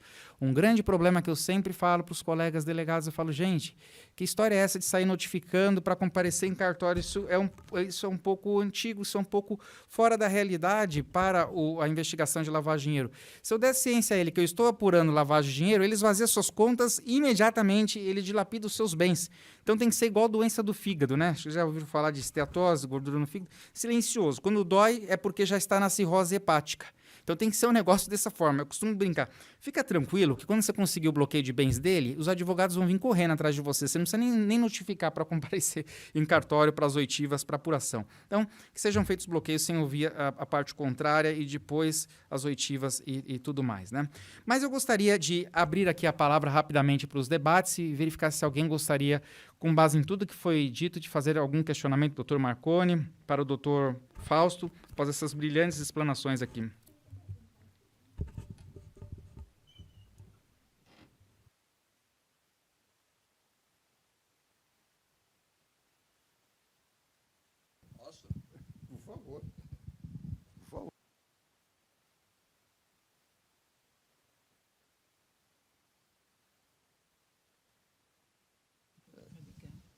Tá ligado.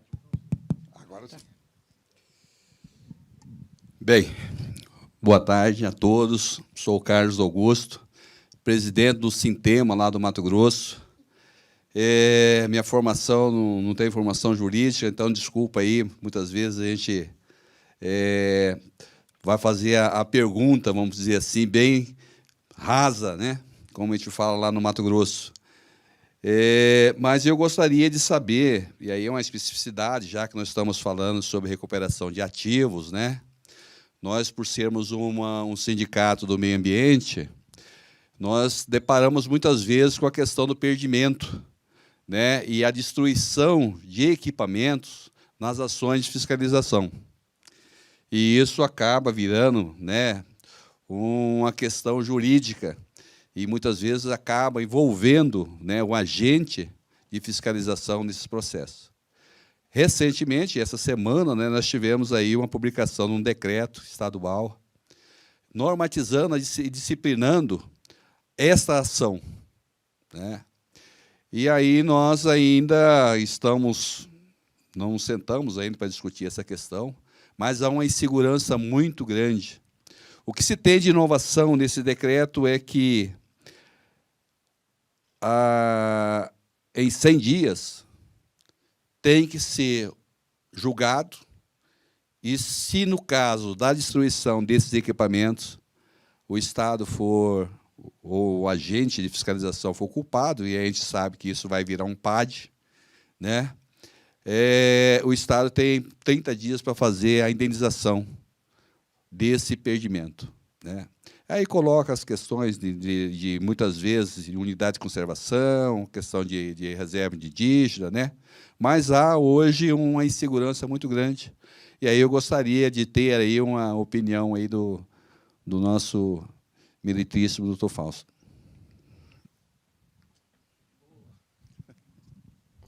Olha,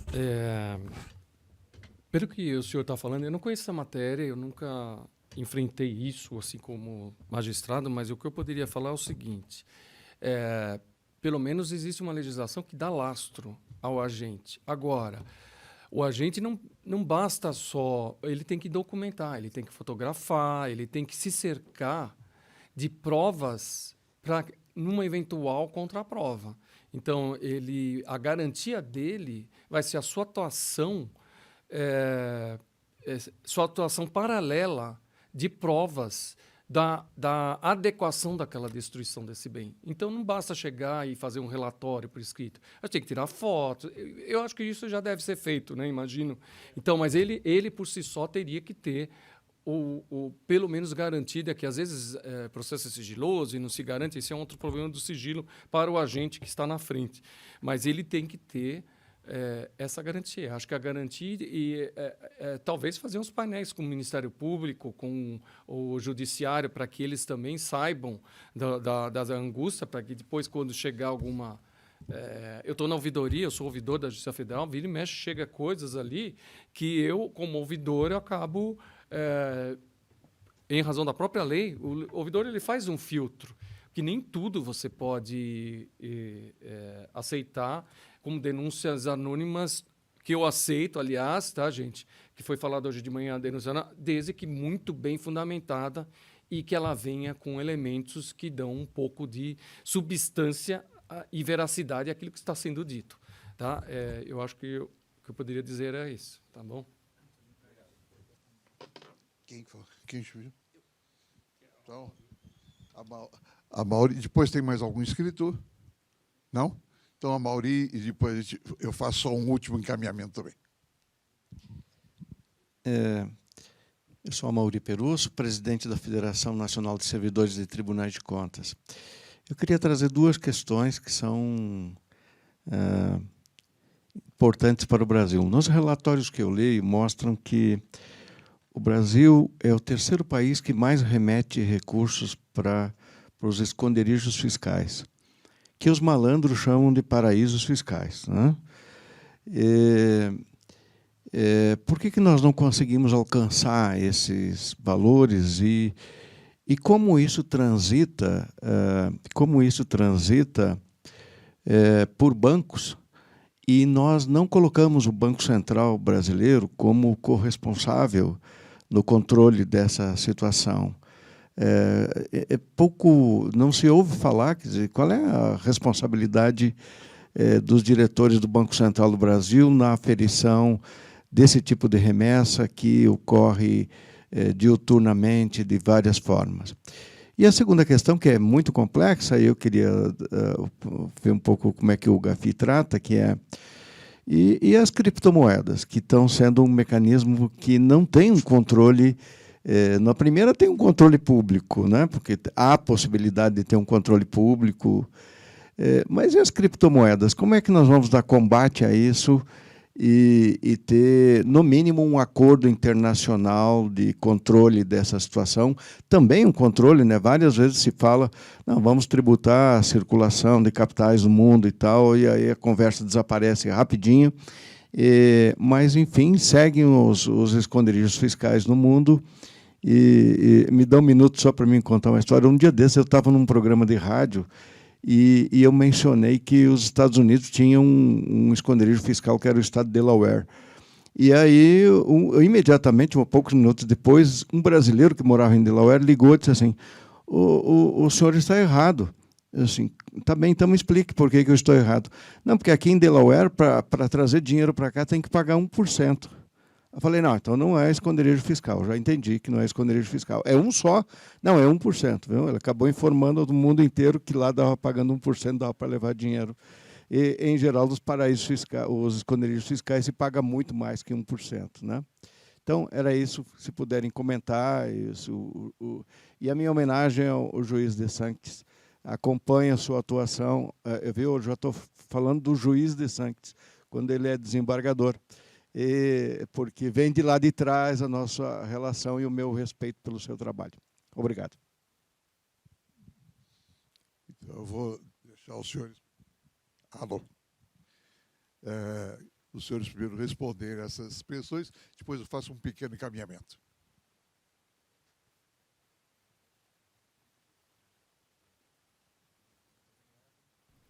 Não? Não, aí.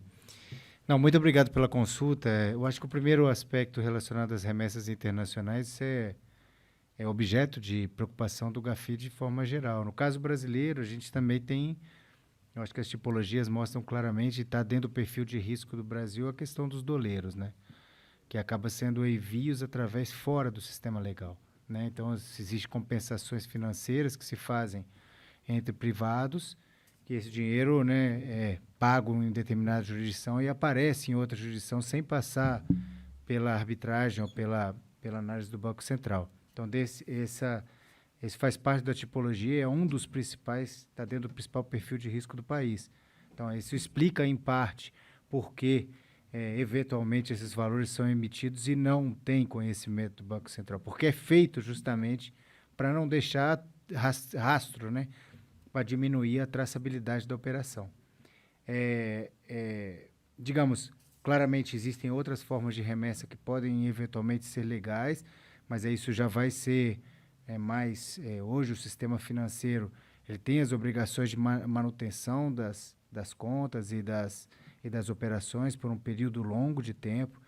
Existe, né, o Dr. Fausto conhece, inclusive fez parte, né, na ENCLA das discussões iniciais sobre o SIMBA, sobre o Bacenjude, que hoje é a criação de estruturas dentro do âmbito do Banco Central e em conjunto com o Poder Judiciário, que justamente vê extratos bancários, remessas, etc., que permite, né, através do trabalho dos labs, posteriormente verificar as linhas do dinheiro, mas isso tudo se passar pelo sistema legal, então, pelo sistema formal. Então, isso acontece com muita frequência. E sobre a segunda pergunta sobre criptomoeda, teve uma modificação do GAFI na recomendação 15, que é de novas tendências ou novos meios de pagamento, e que justamente trouxe toda uma modificação, um arcabouço completo sobre a questão das criptomoedas. Então, todos os países hoje têm que ter, primeiro, uma legislação que indique, né, não só as VASPs, né, as exchanges, as empresas que eventualmente trabalham, que têm seus clientes, esses clientes têm que ser mapeados, tem que haver devida diligência daquele cliente, que os bens, de certa maneira, têm que ser analisados se são de origem lícita para poder fazer aqueles investimentos. Então, tudo que se tem para o setor financeiro, de forma assemelhada, deveria ter para quem atua no mercado de investimento em ativos virtuais. Então, esse mesmo modelo de negócio, isso foi... inclusive várias guias do GAFI que foram trabalhadas junto com vários organismos. O próprio G20 coloca o GAFI como órgão de referência para a criação do estándar internacional vinculado com os criptoativos. E o Brasil é um dos países que talvez dentro dos 40 do GAFI ainda, né, demorou um pouquinho mais, né, para poder ter a legislação já em vigor, né? A legislação já foi aprovada no Brasil, essa legislação foi estudada a partir dos requisitos do GAFI. A regulamentação está no processo de finalização, né, pelo Banco Central. Então, a gente espera que o Brasil entre, né, nessa linha. Agora, desafios vão haver e estão sendo estudados também no GAFI, casos, por exemplo, dos que chama peer-to-peer, né, operações através de ativos virtuais que são feitas entre pessoas sem a participação de uma entidade, né, sem a participação das VASPs, das exchanges. E aí isso aumenta a complexidade, porque, na verdade, você não tem a quem reportar. E se essa atividade for de origem ilícita, isso, de fato, é um desafio muito grande. Inclusive nos grandes casos aí de financiamento do terrorismo, né? Já com detecção da utilização desse tipo de mecanismo para financiar atividades dessa índole.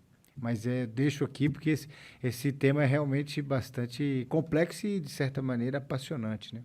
Apaixonante.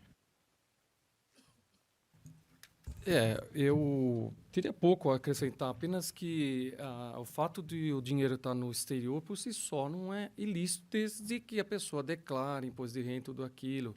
E aí entra a questão da cooperação internacional desses países, desses paraísos fiscais, prestarem informações quando é exigido pelo país e não pode estar sujeito àquela questão, se trata de sigilo bancário, não vamos informar. Isso está sendo superado, tal, mas é difícil de qualquer jeito. E como bem falou o Marconi, o problema está, e a gente tem as SECs, né, que são as centralizadas, as criptomoedas que são centralizadas, que tem uma entidade, e aí você vai na entidade, cobra, peça informação, pode solicitar know your client, política e tudo mais, sob pena dele próprio ser responsabilizado por lavagem, mas a questão é a DEX, né, que falam, que é aquelas descentralizadas. Aí, como que faz o judiciário? Aí entra a polícia, que vai ter que descobrir a senha. Existe uma senha que recupera aquela carteira. Essa senha a pessoa tem que guardar em algum lugar. Então, a polícia vai ter que fazer um trabalho, descobrir onde que está isso. Geralmente pode estar num cofre, uma foto no celular, anotação no celular, para descobrir a senha, para descobrir a carteira. Já existem pedidos de busca e apreensão de criptomoeda no judiciário. E a questão o Estado deveria abrir sua própria carteira para que os valores fossem transferidos para a sua carteira. Porque se deixar na carteira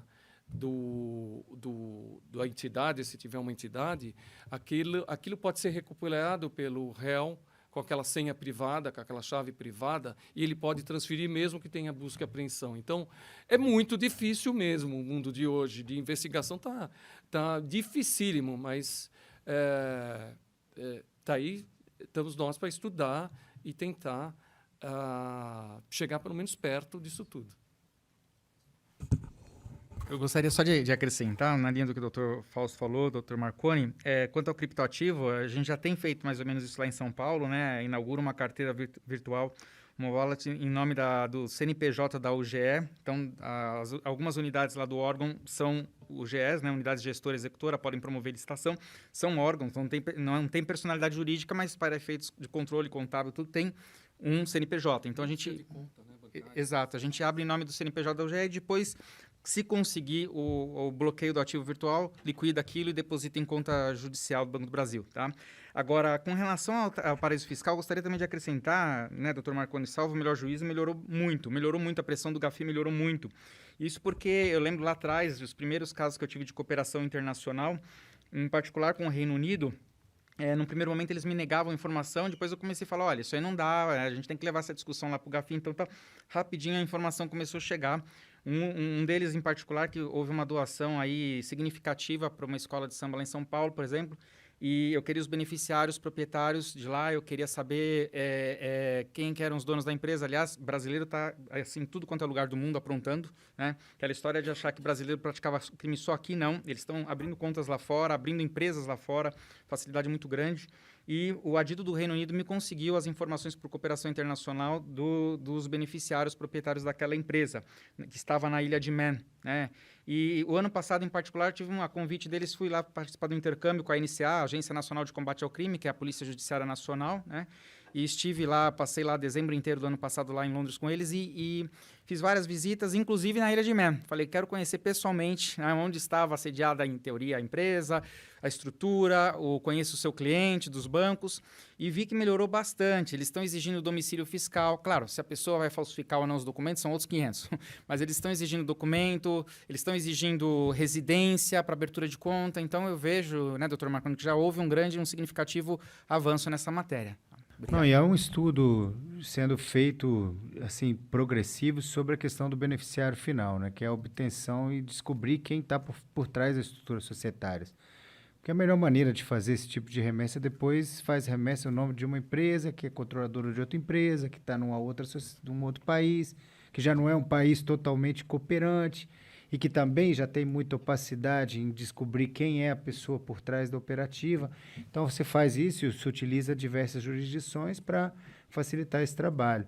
Então, foi feito modificações à Recomendação 24. Eu acho que continua sendo um problema, não não podemos dizer que esse problema está solucionado, é mais uma obrigação internacional de apresentação de quem é o beneficiário final. Em muitos casos, declaratório, que não muda muito, porque se uma pessoa é um lavador, que diferença para ele vai fazer botar um nome de uma outra pessoa ali, mas aumentar a capacidade do que chama de cross-checking, né? Verificação, por exemplo, do quem efetivamente está operando as contas bancárias e aquele que aparece lá como titular de uma sociedade. Então, fazer essas operações para descobrir quem é o verdadeiro controlador. Então, são aspectos que vêm aí sendo desenvolvidos para esse processo. Mas o senhor tem razão que ainda falta bastante. Tem outra pergunta?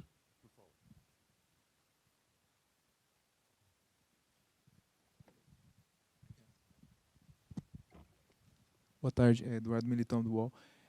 O colega do Mato Grosso perguntou sobre a apreensão de equipamentos em fiscalização ambiental.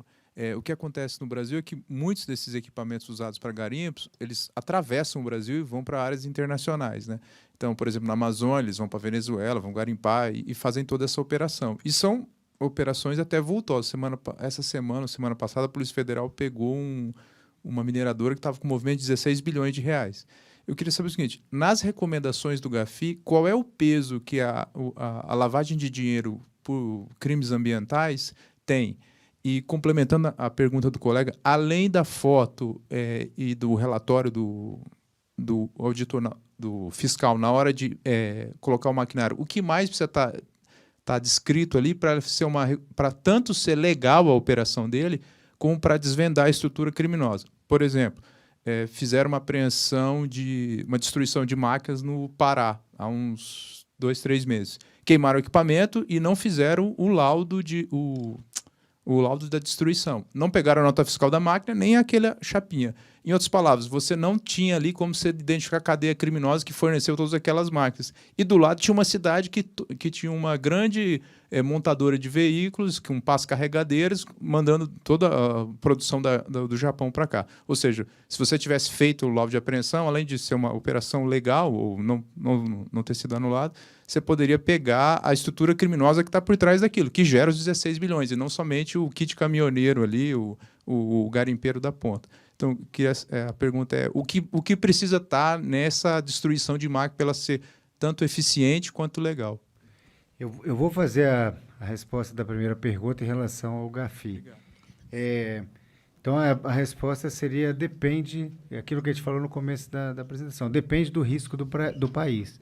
No caso do Brasil, o risco do delito ambiental é um risco importante para o país e isso consta dentro do relatório, assim, dentro da percepção. Acho que a percepção internacional é muito clara em relação à importância da questão ambiental do Brasil para o mundo, né? É um dos aspectos que são indubitáveis, e a questão do delito ambiental como sendo um delito importante na geração de riqueza que posteriormente pode ser objeto da lavagem de dinheiro. Então, de fato, esse tema tem muita relevância para o país. Agora, sobre questões técnicas vinculadas, vou deixar o doutor... Então, a vulnerabilidade vai depender... Não, entraria mais como ameaça do que como vulnerabilidade, né? Que organizações criminosas vinculadas com os delitos ambientais atuem no país. Então, seria essa mais a ameaça. A vulnerabilidade seria ausência ou dificuldade de controle, por exemplo, porque o espaço é muito grande, por dificuldades técnicas outras que permitisse que esse processo pudesse se desenvolver. Falo metodologicamente, né? Mas isso, né, essa conjunção entre ameaça e vulnerabilidade geraria o risco. Então, o risco, de fato, no caso brasileiro, é importante, e isso está documentado, né, de que existe um trabalho já bem documentado sobre a importância de que os crimes ambientais tenham, e que sejam importantes para o processo da lavagem de dinheiro. Então, não tem dúvida, o GAFI, inclusive, fez um estudo recente sobre recuperação, sobre lavagem de dinheiro em crimes ambientais, e, claro, países como o Brasil, como a Indonésia, como alguns países africanos que ainda têm florestas muito grandes, são países importantes dentro do processo internacional. Não apenas esses, mas também aqueles, né, a exportação de lixo, ou corte de madeira, né, porque o delito ambiental ele aparece em várias vertentes, né, e não necessariamente a única seja essa mais clássica ali do corte de madeira ou do mineração ilegal, né? O caso das cadeias do ouro, produtivas do ouro também, que são fonte de muita preocupação, né, interna do Brasil e que, obviamente, também reflete numa preocupação internacional. E se me permite,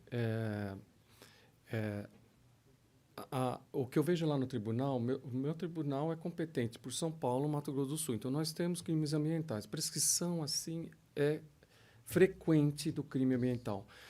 E é muito triste isso, porque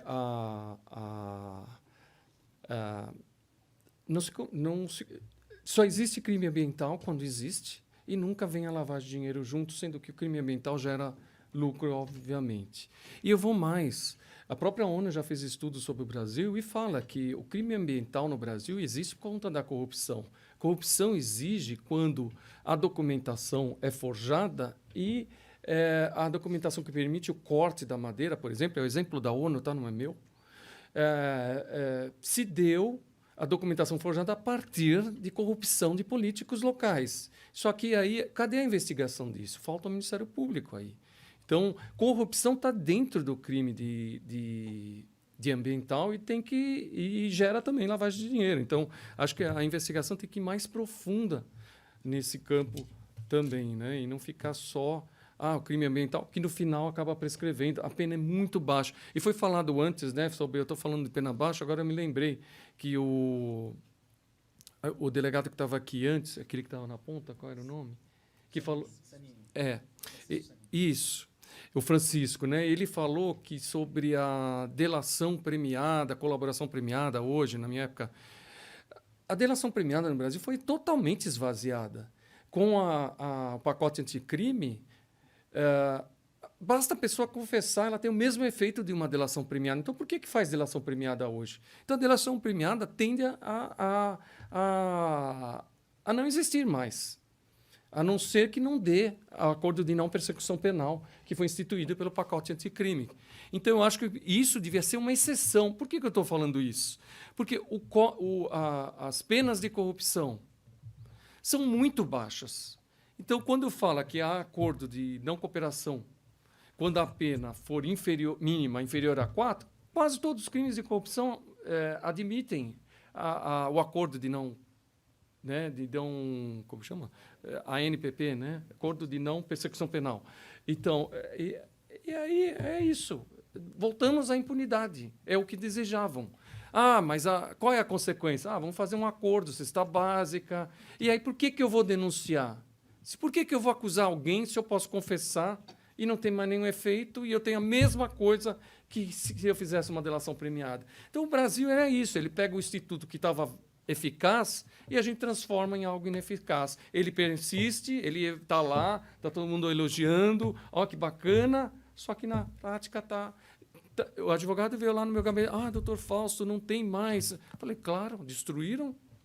Como que vai ter? Está reclamando do quê? Vocês não é isso que queriam? É isso, não tem mais operação.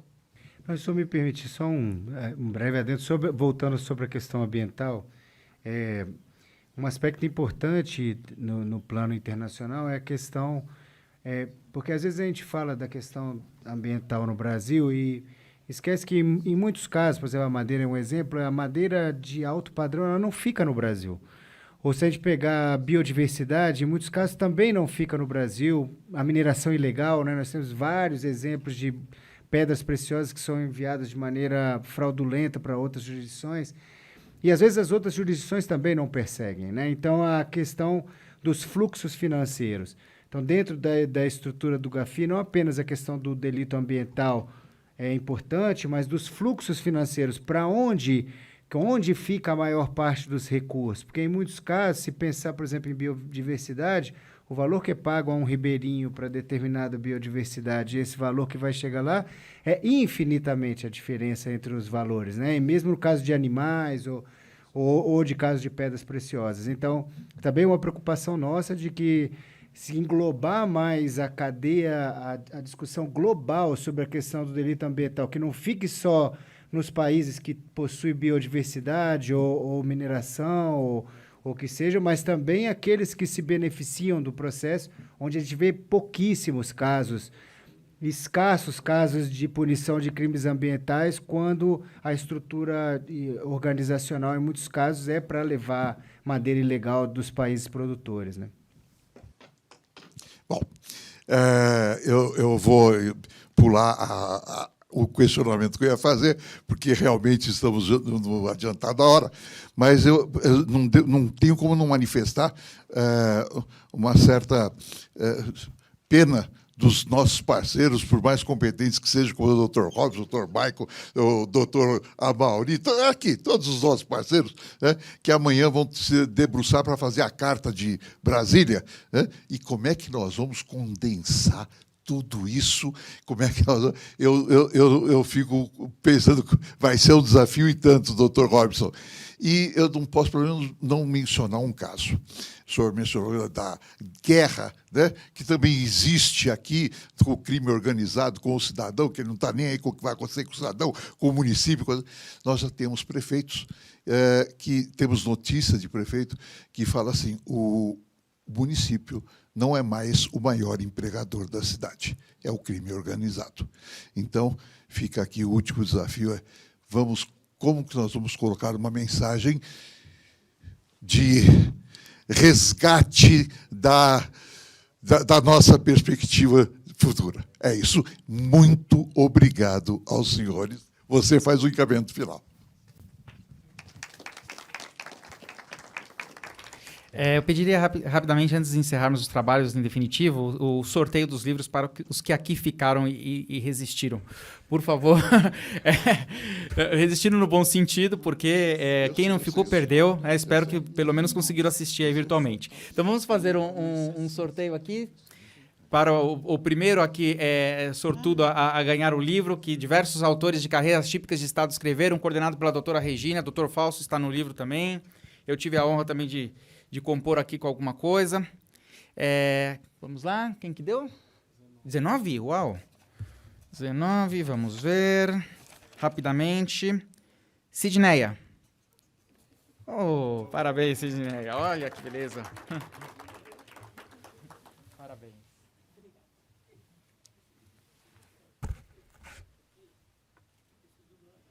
Esperamos que a obra seja útil de alguma forma para o aprimoramento dos nossos trabalhos, né? Tem várias visões aqui sobre tudo, lavagem, dinheiro, corrupção e tal.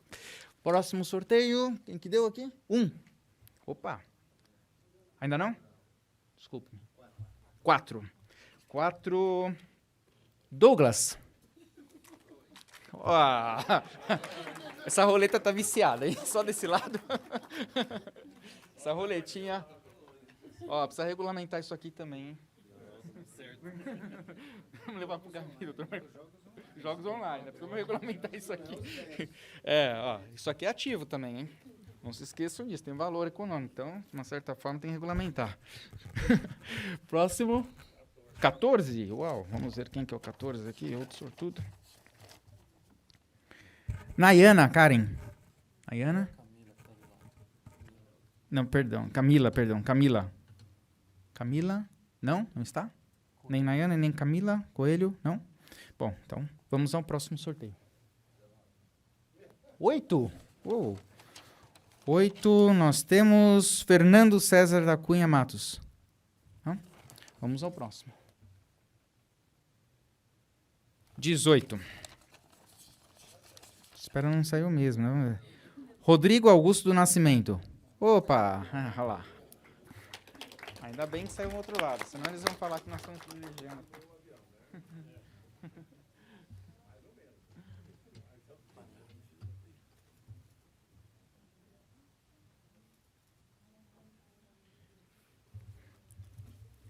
Obrigado. Mais um. 16. Vamos lá. Patrícia Bianca Lissa. Patrícia, tá por aí? Patrícia? Não? Não?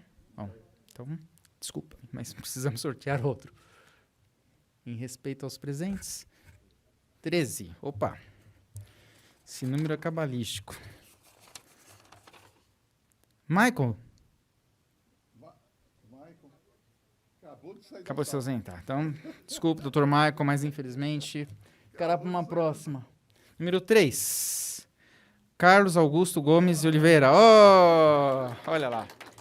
Agora nós vamos resolver o problema do meio ambiente. Lá esperamos, hein? Espero que a obra seja útil para resolver. Parabéns.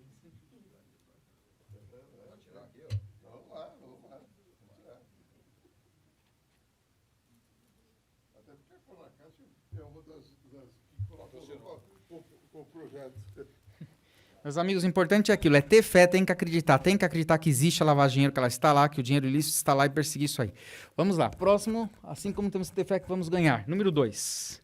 Número 2, André Santos Pereira não está mais. Então, o doutor André foi lá para o Senado e vai nos encontrar à noite lá no outro evento do lançamento do livro. Mais um sorteio.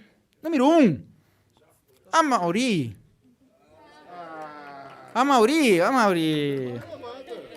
Tribunal de Contas vai ter que prestar contas agora, porque isso aqui está um pouco estranho. Mas tudo bem, Mário, você merece. Não tem nada estranho, só porque eu ganhei. Viva! Ganhei.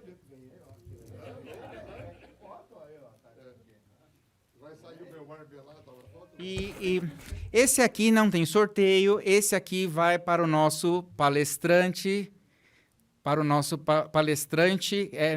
que infelizmente nessa versão acredito que não deu para comparecer pelos compromissos, porque o Dr. Marconi, ele escreveu mais do que isso aqui em inglês. Dá para prestar contas, vocês imaginam. Ele dá aula aqui para todos nós, foi escrever um negócio desse, mas é um singelo aqui para o Dr. Marconi, não no sentido de contribuição para o conhecimento dele, que já é muito vasto, mas no sentido de, quem sabe, possa... Obrigado. Não, obrigado, eu que agradeço. Contribuir lá para alguém no âmbito do COAF, enfim. Mas agradecendo imensamente, mais uma vez, a todos aqui presentes, a todos que nos acompanharam aí pelos meios virtuais televisivos, ao Dr. Marconi, ao Dr. Fausto. Damos por encerrado, então, essa sessão e agradecendo mais uma vez. Obrigado, pessoal. Vamos a uma foto?